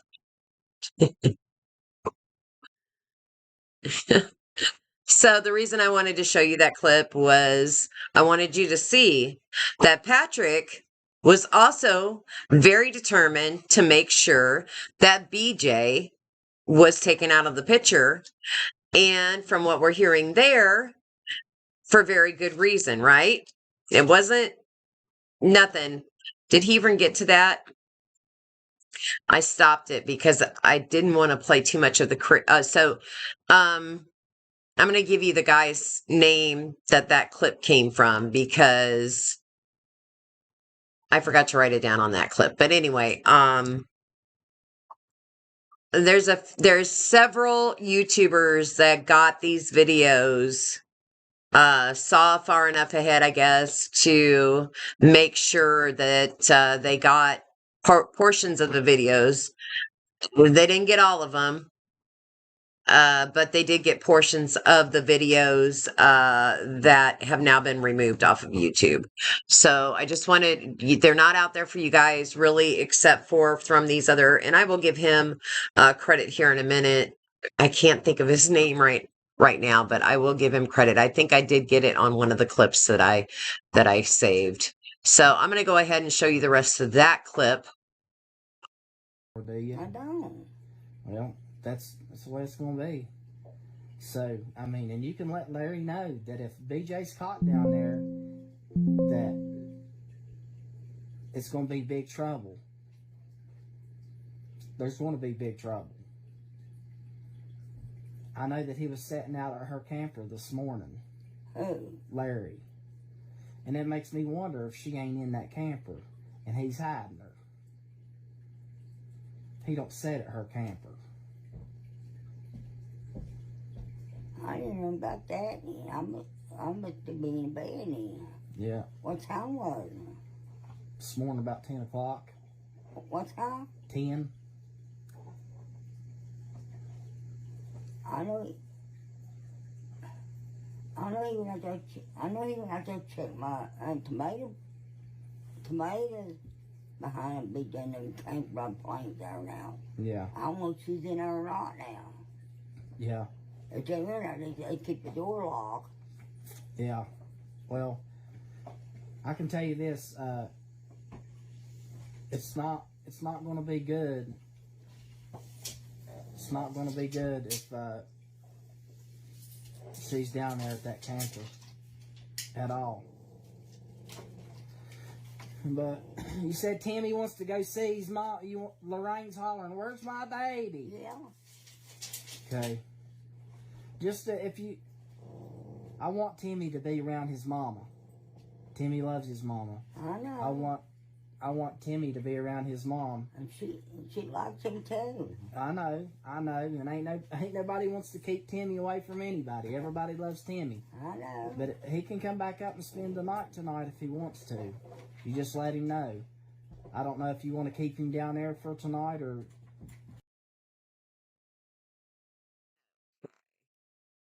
I will say this. Ray got a lot of attention when Mark was doing videos. And this is the first time we're seeing Timmy get the attention. And, you know, Timmy's only in his 40s, you guys. And he has to live a life after Betty and his mom and Ray are gone. And those are the only people he had. The only people he knew. The only people that he spent any time with. And we did see Timmy starting to talk during this period, like say words clearly during this period of time. And Patrick was spending a lot of time with him. And then Eric spent a lot of time with him. And they were teaching him simple hygiene methods and making sure he took showers and he had fresh clothes. And that was probably the first time in Timmy's life that stuff was being attended to. So, you know, there's that aspect to it. But this talk that he is having with Betty, and I get what you're saying about that, Cheryl, but I want you to be aware that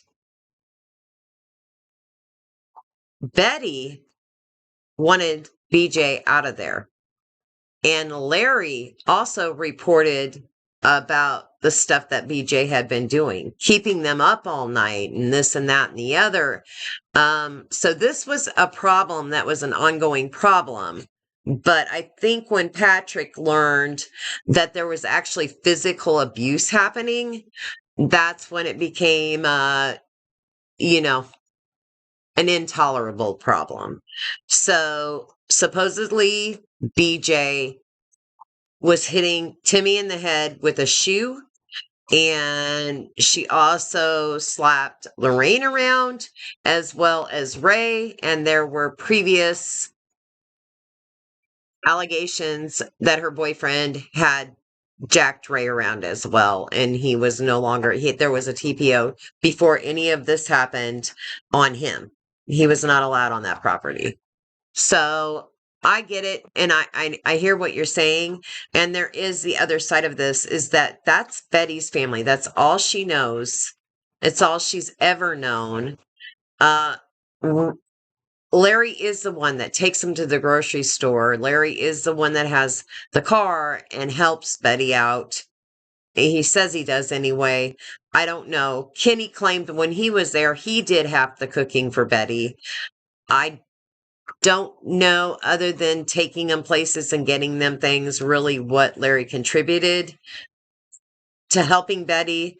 But he's another adult that is there that she can converse with and talk to, who is capable and able to do things. And that, you know, that has to be big for Betty as well. Before we get into the whole Larry thing, I just wanted to make sure that well, we're going to get to that now, Cheryl. How about that? What do you think about that? I do have something on that for you. So let's pull that up. Some of these clips I did not get pre-done, but I have them. And let's see. I'm looking for that now. All right, here we go. All right. I know that you may not care what anybody else has to say, but nobody done what they done because somebody hates BJ. You know what I mean? You got to understand that, man. You got brothers and sisters that need protected. Those are your brothers and sisters. And anybody that has any sense about them would do the same thing. I mean, if it was me, you know, my mom and dad had 5 kids. And if it was me that was causing a problem and it was affecting everybody else, you don't think that they would put my ass down the road? They would. But ain't nobody out against you, though. Huh? There's nobody against you. You just got to understand that people want to see good things happen with y'all, but you have to understand that everybody is out to protect everybody, the whole family. I mean, it come out of your own mouth down there. You told me out of your own mouth down there one time that she drives you crazy with the bullshit and the dope. You told me that out of your own mouth. No, she does. I ain't no fan you know. Well, I mean, you know, Eric, I talked to Eric, and Eric told me that you called him, said that that me and Eric was trying to get the family busted up. Heck, like the woman called told me. She told me that if you don't believe me, I can show you on the internet. Tell her to show you. Because there is nothing that has ever come from mine nor Eric's hands. That's what I call Eric first. But what I'm telling you is the last thing that me and Eric would ever think about doing is busting you guys up. Because you do fine just the way that you are now. We're not interested in that. But you got to understand, people, you know, you have to take care of your brothers and sisters, Larry. I do. And I know you do. But you know what? Whenever Betty's afraid to go to her own damn house because she doesn't want your daughter there running in the house at 3:30 in the morning raising hell, Betty has that right. She has that right. Yeah. Don't you think that you'd like to have a little bit of peace? Yeah, because Ray keep us up through the damn night. Well, she does. You know,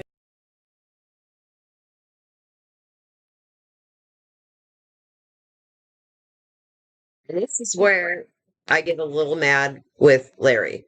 Did you see what he just did? Deflected. Well, Ray keeps us up at night. Ray's nonverbal. Ray's not smoking crack out in the yard or meth or whatever the heck they're doing. Ray has issues. Ray has legitimate issues that he didn't inflict upon himself. Did you see that? Well, Ray keeps us up at night. I mean, seriously? So this is Larry's daughter. At this point, when he's talking to Larry, it's after he's confronted Betty about suspecting that BJ's in that camper.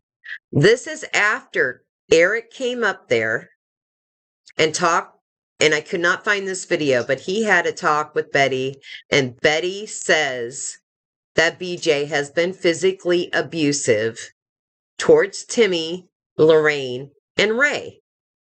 And Larry, by the way, also. And that video is gone. If it's gone forever, it's gone forever. I was not able to find it on these other YouTubers' channels. And by the way, you saw the name down there below. I'm going to show you the rest of that clip. But they have taken a TPO at this point out on BJ. BJ has been removed from the property. And I wanted you guys to see that there's a reason she's been removed. And Larry's very aware of it. And Betty is the one that wanted her removed from the get-go. And she told Eric that. And she told Patrick that she doesn't want her there anymore. Let's finish watching that clip. I know that you may not care what anybody else has to say, but nobody done what they done because somebody hates BJ.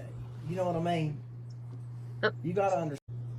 So I mean that's all I got to say, man. I'm sitting down and think about it. You know? I know it's your kid, Larry. Nobody wants to do that with their kid, but I mean, if you look at the whole picture and you look back and you're like, Well, she's threatened. Everybody looking at me. Now, don't get me wrong. Okay. Everybody looking at me. Why did I sit back and let you outsider people come in and try to take over everything? That's what they looking at. Ain't nobody. There's no outsiders trying to take over anything. Every bit of the outsiders that you see are the people that are trying to help you guys, not cause you harm. I know, that's the way they say it, And I know they see it that way, but you know what? Whenever I live here, and I go out and I sit on my porch, and I hear them down there cutting up copper behind the camper at 2 o'clock in the morning. I mean, that's all the time. They're up all hours of the night, up and down this road 8 and 10 times a night, stealing people's shit, stealing their gas. I don't know nothing about that. Well, I'm saying, you come up here. Yeah, you come up here and got gas. I feel bad about it. You don't need to feel bad about it, because BJ's the one that put you up to it, because anybody with any damn sense knows that you're not going to come up here and steal somebody's gas at 3:30 in the morning. Hell no. Everybody knows. Not expecting nobody that wasn't home where I can ask for it. Well, and I know that, and I've told people if Larry knew that I was home, Larry would come in and ask me for it. Yeah. And that's another, and me not being home was one of them.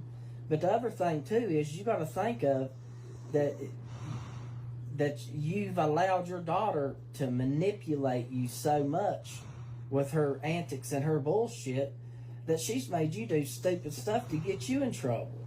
Yeah. She needs to figure her shit out on her own, and if she can't straighten her own life up, then she just needs to be where she needs to be. I see people all the time that are drug addicts. I did got the message from her that they please take them where they want to go and drop them off. You say that far, I can take them. Yeah. Take them where they want to go and drop them off. Now, he just told me that. Well. Where I have my car back. And you need to have your car back. Because you got to think about it. You've been letting her run up and down the road like she has in your car. She was just down in Hinton in your car the other day. Hinton? Damn right. I've got pictures of it. I don't know. But the thing about it is, you don't pay that much attention to it now, but what happens whenever she goes down the road and she's all messed up on stuff and she ends up killing somebody's family? Yeah. It's your ass, buddy. Yeah. Your ass. So, brings us to the next point. About a week and a half ago, BJ was in a serious accident. Somebody's in ICU. Pulled out in front of somebody and totaled Larry's van. So the point that Patrick was making here, which was another contingency, that she would take off in Larry's truck and they would have no transportation for days and she wouldn't bring it back. That was another thing that had been brought up in past videos that she was doing. So not only was she hitting them, she was taking the only phone that they had and hiding it in her trailer and wouldn't give it back. That's their only form of communication for Betty and the rest of them. So some kind of, and you heard Betty, and I showed that earlier. Lorraine has had a heart attack. Betty has had a heart attack, and Timmy has had heart problems. And BJ's taking their phone and locking it in her camper and will not give them their phone. Disappearing with his truck for days at a time. So did Patrick and Eric step in because it was needed? I think so. I think it was needed at that point because things got out of hand and Betty said she wanted her gone.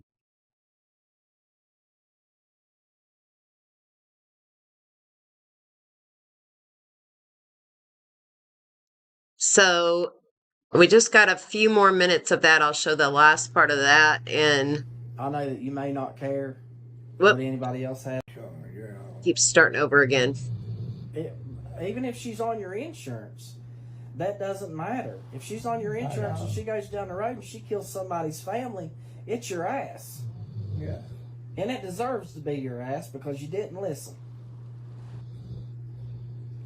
You need to think about what's best for you and Betty. You've told me out of your own mouth that she's done nothing but drove y'all crazy and keeping y'all up all hours of the night. And now here's your chance to have a little bit of peace in your life, and you need to keep it that way. And don't be running out of here at no 1 or 2 o'clock in the morning to pick her ass up in that car. Okay. If they catch you, they will put your ass in jail. That's what she told, the cop told her. And they will. They'll straight come down here and latch you up and SRJ bound. Just do the right thing, Larry. That's what he told me, you know. He told her too. Well, there's nobody that we as humans, we often say that we hate somebody, but really deep down inside, we don't hate nobody. You know what I mean? She got to get help. Yeah, But she doesn't want to get help. So therefore, she doesn't do, if she had the opportunity, because Eric had her. Well, Eric didn't talk to her. He told me, he didn't tell me the guy wanted her to come down there. Eric had it set up for her to have 100%. He said they want her to come down there. And he said she's been on the beach and everything. Yeah. That's what he told me. He told me that, and when he just come back, he just told me that the first time. Well, I mean, You know. yeah, but you gotta understand, me and Eric may not tell you something the first time that we might tell you the second time, but you know, it's a damn job, us doing everything that we do with you guys. I mean, we're on our toes.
Me and this damn speaker, or this damn microphone. God, how many times do I have to do it? Anyway, so the point here is, let me say it again. The point here is that BJ was offered a full ride by Mark Laita. BJ has been offered a full ride by Eric. They had it set up. She was supposed to go months before that last time that Mark came. She was leaving. She was going to North Carolina. She was getting off of everything. And here we are, months and months later, and things have only gotten worse. And before they went and took this TPO, Eric took Betty down, took the 10-day TPO, or the temporary protection order was for 10 days. And then she had to appear before a judge to make it a permanent TPO. So not only could she not be around Betty, Timmy, Lorraine, and Ray, but because Larry lived there, that means he couldn't have contact with her either. And you heard Patrick in the video before confronting Betty about the phone calls. Okay, so Larry's trying to get a hold of his daughter. He actually confronted Betty about it, and then he turned around and confronted Larry about it. Eric at this time is in Virginia meeting with the Amish. So Eric has said from the get-go, this has to be set up in a trust. And this person that he knew got him a meeting with the Amish in Virginia. And he was going there to meet with them. He goes there, he meets with the Amish, he comes back, he's all excited because not only have they agreed to build the house, but they have agreed to set up the trust with their bank and oversee that money, which Eric said was a huge relief to him. That takes that completely off of his plate, that the Amish will handle all of it, the building of the house and everything. Now, they can come in and build this cabin that they wanted. They were going to do a log cabin with wood floors because of easy cleanup. And they can come in and do this in like 10 days. And I've heard this before, and it is probably, they have everything prepared before, you know, it's like a Lincoln log set, you guys. They plan it all out, they cut it all out, they have it all ready to go, they ship it over, and they got the thing up in 10 days. So Eric comes back and he's got to go meet, he's going to start with the planning and the permitting and all of that kind of stuff. So he's coming back, he's all excited. Can't remember if he did that before or after he got back. Right? So he goes and meets with them, he's coming back, he's gone for like 2 to 3 days. And this is, I think Patrick got air of it. This is before Eric come back, right? In the meantime, Eric gets back. Betty's nowhere around. They can't find Betty. He's there on the next day, he's supposed to take her to court. Gonna take Betty to court. Shows up, Betty's nowhere to be found. Well, where's Betty at? Well, she left with who? She left with Brandon, BJ's son. Nowhere to be found. Nobody knows where. Well, they don't know where she went. Larry has no idea where they... I don't know. I heard she was with Brandon. Brandon's all of a sudden back in the picture. Brandon is gone with Betty. They're supposed to be going to court. Eric is totally confused. He leaves and he comes back. And as he's coming back, he sees this little camper is right over next to the house that BJ had that she was living in. She burnt down Larry's camper and then brought her own onto the property. She didn't replace her dad's camper. She brought her own. So he's coming up the walkway and he sees the curtains move in the camper. And he knows right away. Now, Patrick's already confronted them about Larry calling her. And Betty, why was Larry out at... Patrick already knows. So I'm sure he kind of gave Eric the heads up, right? Guess what? BJ was in the camper. Eric has a fit. You know she's not supposed to be on the property. You can go to jail for this. Well, no, we can't. Because Betty had taken the TPO off.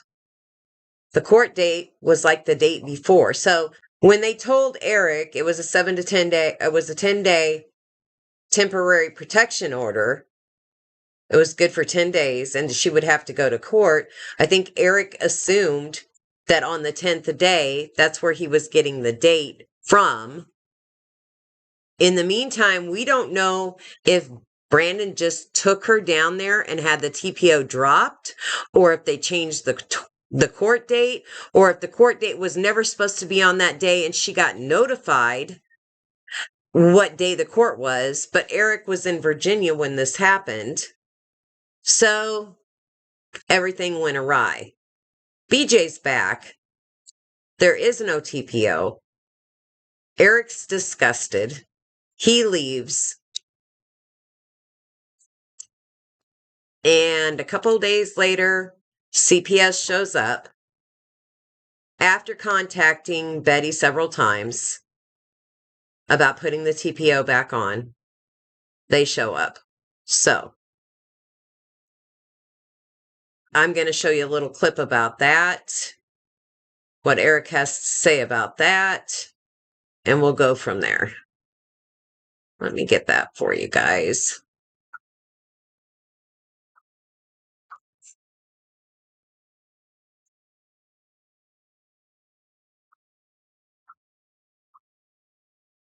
Hey guys, I promised everyone a video, and I'm planning on that being my last video. I'm not going to do this back and forth stuff.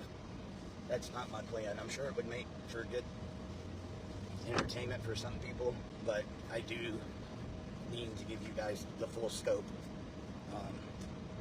And at that point, listen, I never said I wasn't going to build the house.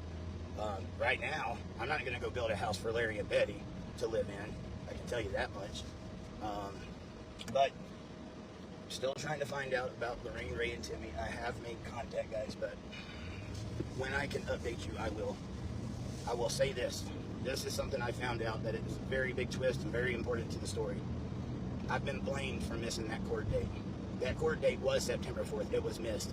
That day I was at the Amish trying to get their home built. The next day, we were out trying to get permits. I didn't stop the whole time I was up here. I was getting 2 and 3 hours of sleep, for God's sakes. And now seeing all that work that I put in and the way that people just shit all over me, it's not the first time. I'm sure it won't be the last. And another thing, to go tit for tat, there has to be something that the other person is doing. Have you guys heard anything that I've done wrong? I would love to hear it, because I haven't heard anything of substance, but I've got some substance for you. But all that was blamed on me about that court date. Check this out. Even after that court date, I was told they were willing to give her that protective order for longer. She was offered 3 times, including yesterday, before they came and got the family. And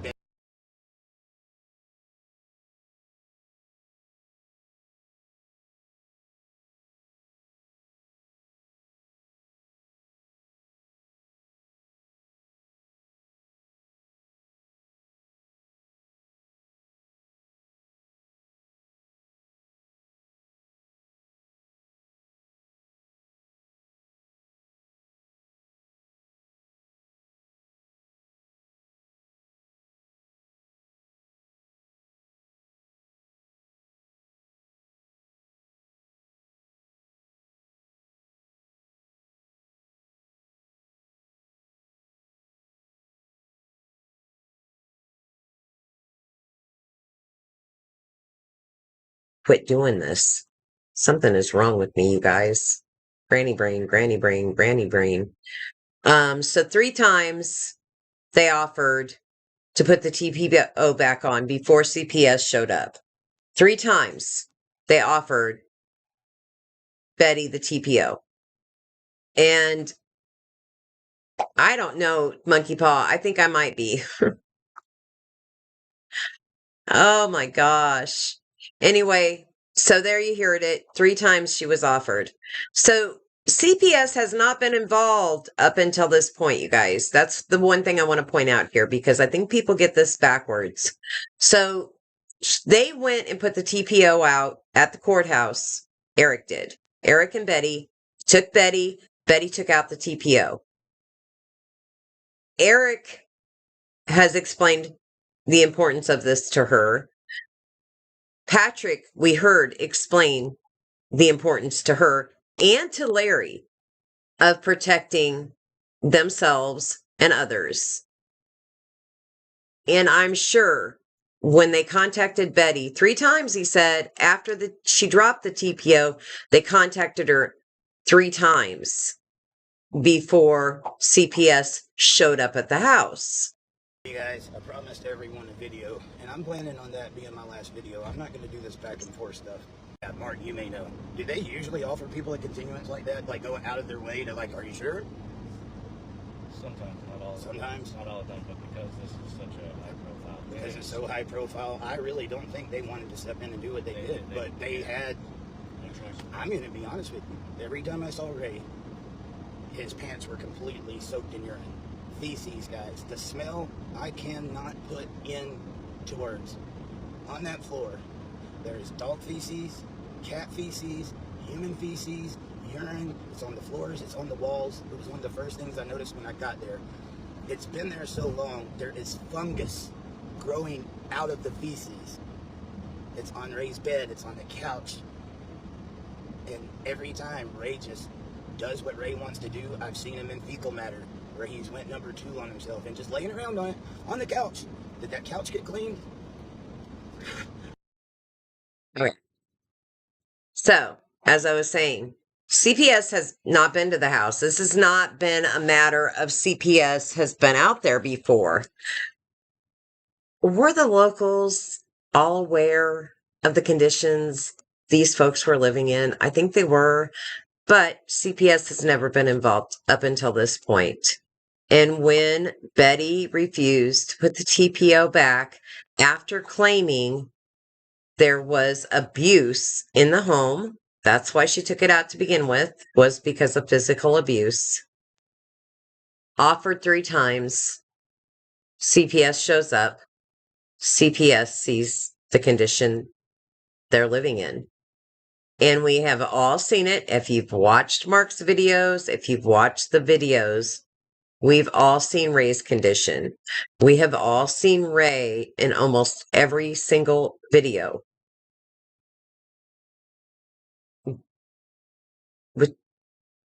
His pants are wet almost every single time. Down the back of his pants, you can tell there's been accidents. We've seen it over and over and over again. How CPS, with all the publicity, a family in their town, was not aware of the conditions. I think they were. I don't see how they could not have been aware of the conditions. But when they show up, they have to write a report, and there you go. So they were removed from Betty's custody, and the reason given were the conditions of the home. The conditions that they were being kept in, no personal hygiene, things like that. So that's kind of where things went really, really south with Eric and Patrick as well. And that is a whole nother story for a whole nother night. The war between Eric and Patrick began. And things that I showed you tonight turned around in other ways.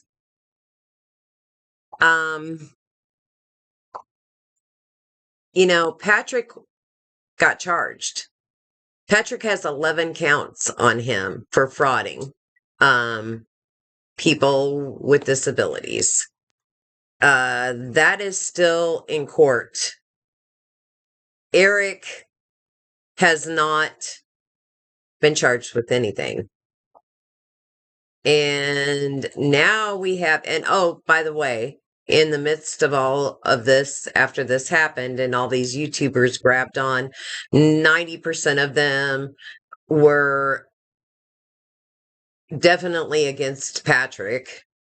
And there were a few people sticking up for Eric, including Eric, but Eric couldn't speak on it for the longest time.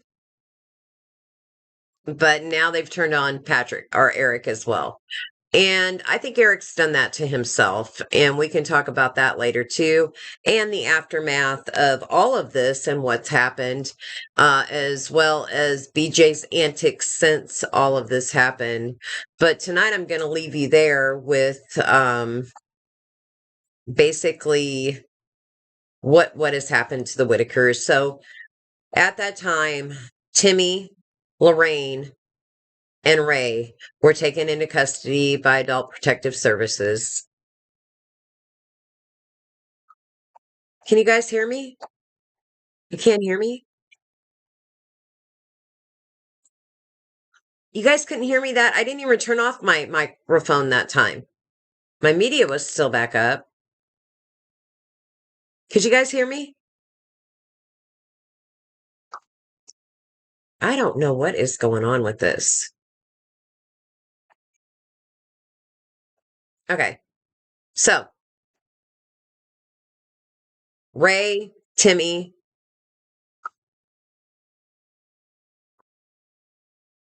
okay. Ray, Timmy, and Lorraine were all taken into custody by CPS.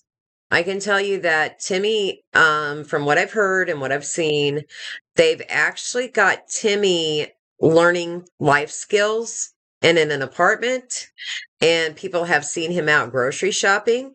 They are teaching him how to cook for himself. That is the reports. It's not official. Of course, CPS isn't going to release that type of information, you guys. But that's the reports coming in from that community that Timmy has been seen, and there have been photos leaked of Timmy out at Walmart shopping, and that he is learning life skills, and he has been put in an apartment, and that Lorraine and Ray are in assisted living, nursing home type setting. So I don't know that that's such a bad thing. My heart, though, goes out for Betty.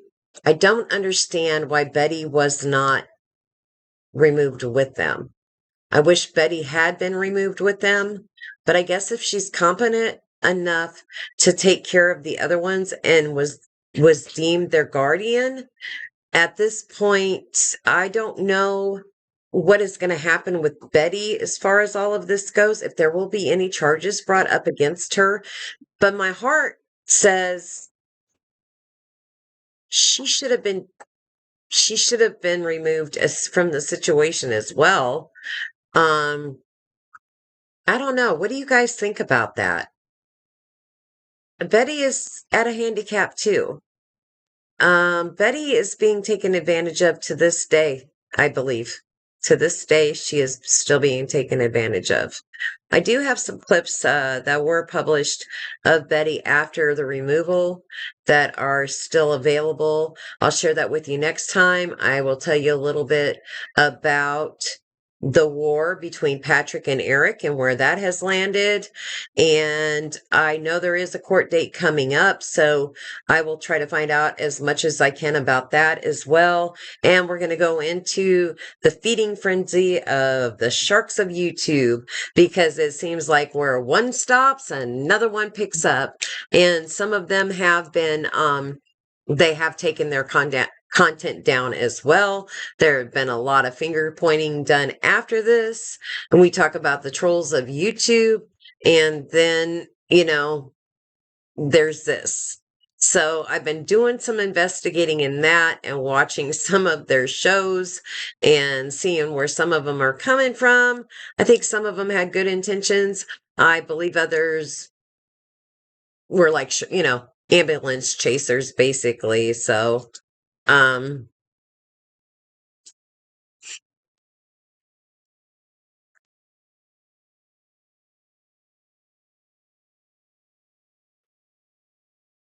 the Amish are absolutely a church. However, they are responsible for their own personal taxes. Now, a little secret about the Amish. They do most of their trading within their own communities. They make their own furnitures, they produce their own food, they have their own grocery stores, and they are a church. In fact, there are many, many, many, many churches. So, just like, not all church falls under one umbrella. There's so many different divisions of Catholic churches, Lutheran churches, Episcopal. It's the same with the Amish. In fact, every single Amish church has a little bit of difference in it, as far as I understand about the Amish and the Mennonites. They form their own little churches, group communities. Some of them are larger than others. But we can go into that if you want to at another time. We have a very famous Amish person, that Peter Santinello, that lives very close to me, that we might go into at some time. That would be Titus. Titus is probably about 37 miles from where I live. And that's a controversial story all in itself. but I started doing a little investigating on that. And there is also a famous YouTuber out there, and her name is going to escape me now, that left the Amish community and does YouTube videos. And I just love her. I just absolutely love her. She does a lot of baking shows and so forth. And that can be something that we talk about. In fact, I was just at one of the Amish stores recently. We have a pretty big Amish community here in Kentucky, different communities and Mennonites. So it's something I've become very familiar with and done some research on. That's a whole nother story. And yes, Jason, I have not been to the Amish buffet in Pennsylvania, and there's also one in Ohio that is very famous, and also one in Florida, by the way, that is very, very famous. And I've heard they're to die for, and you'll stand in line to get in there. So yeah, that's what I'm saying, Cheryl. They're not, there's not one umbrella. So they have different communities, and they're all established as churches within those communities. So just like you could have two Catholic churches on the same block, and they're of different sects. So they would have their own 501c3 filing is what I'm saying. I'm sure they do file their 501c3. There are certain things that they have to do under the law, just like anybody else. But I can tell you, as far as taxes go, the way they avoid a lot of the taxation is they just trade within their own community. A lot of it is done through trade. And I suggest we all do that. Think about it. Think about it for a minute. We are taxed far beyond what our federal income tax is. By the time you add property taxes, your tags, your insurance, all of the taxes that we pay, by the time we spend that paycheck, we have been taxed again and again and again and again. So there's that. So, yeah, a lot of it's done through trade. And I think they avoid taxes that way as well. So if you're trading a gallon of milk for 3 dozen eggs, there's no tax. There's no tax there.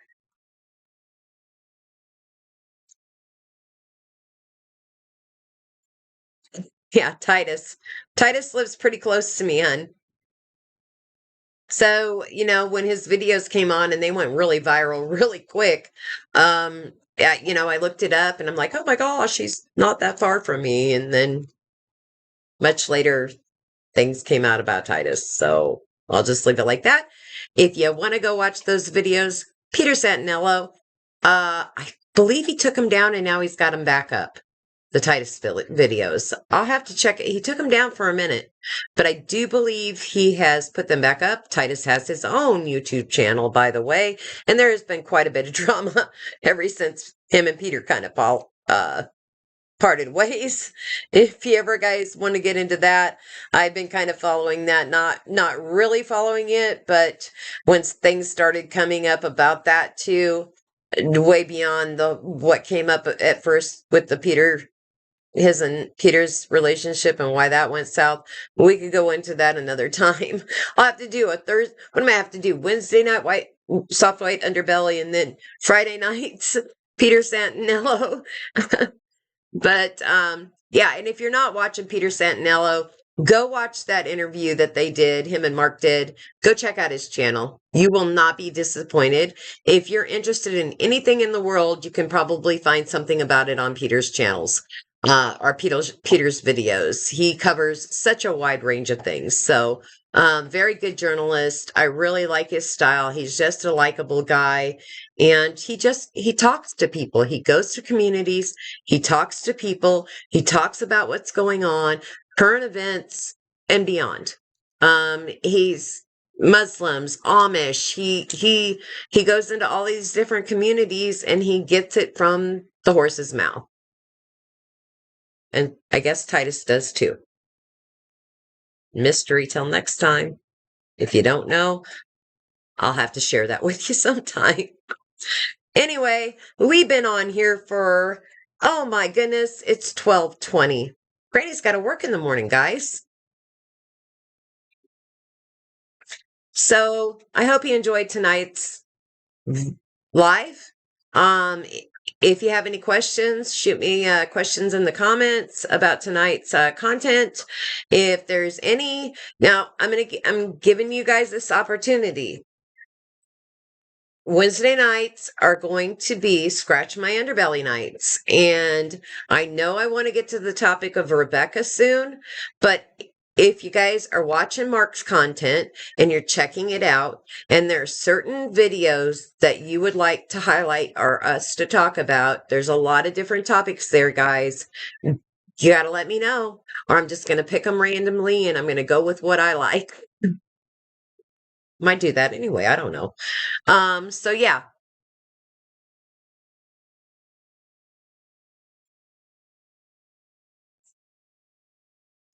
Oh yes, thank you for those who hit that super chat. It really does help me out.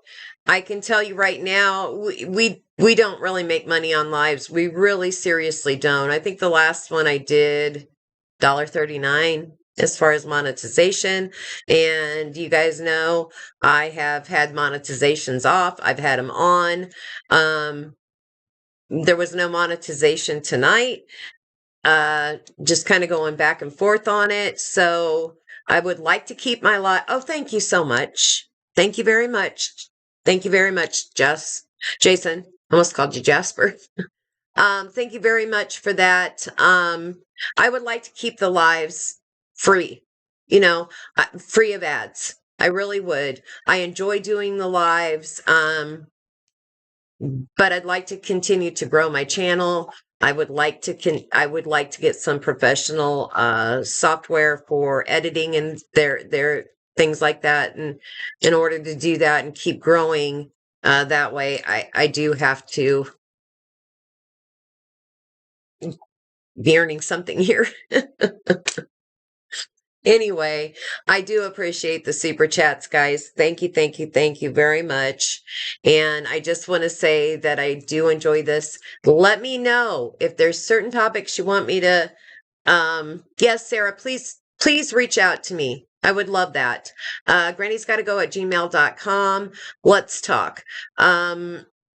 So if there's topics you want to go into, if there's certain videos on Mark's channel that you'd like to go on to, and a big shout out to Mark Laita for providing us with there's so many, you guys, hundreds of thousands of hours. And he said the other day that only like 70% of the videos he makes even make it to YouTube.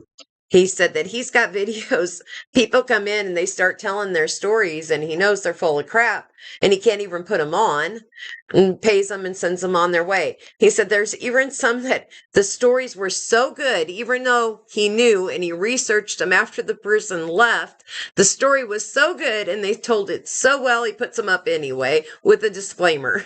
So there's that too. Some people are gifted at storytelling, and I think that is one of the greatest gifts you could have, is to be a storyteller. A lot of your songwriters are, look at John Prine, Billy Strings. My buddy Billy's got an album coming out tomorrow, you guys, the 28th.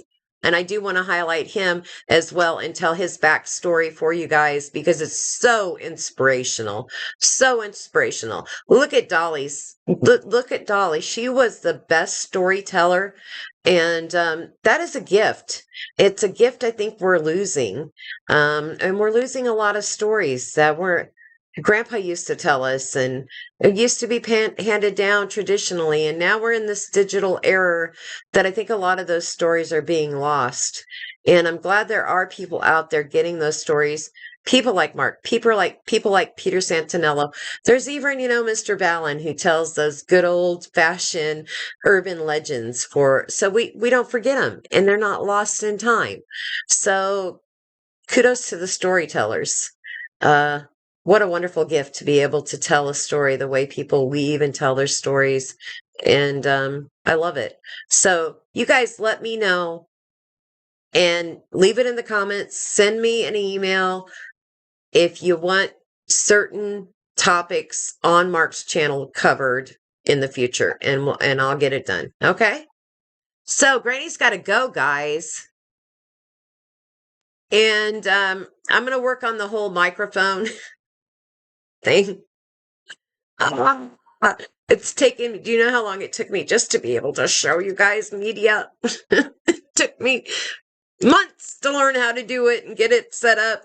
And as you can see, I'm still struggling with it, but I'm determined. I told you in the beginning, I am determined to get this thing right. And I'm determined to keep learning and to keep bringing you better lives and hopefully better videos. I'm still working on video editing and I'm going to get that done too. So Granny's Gotta Go.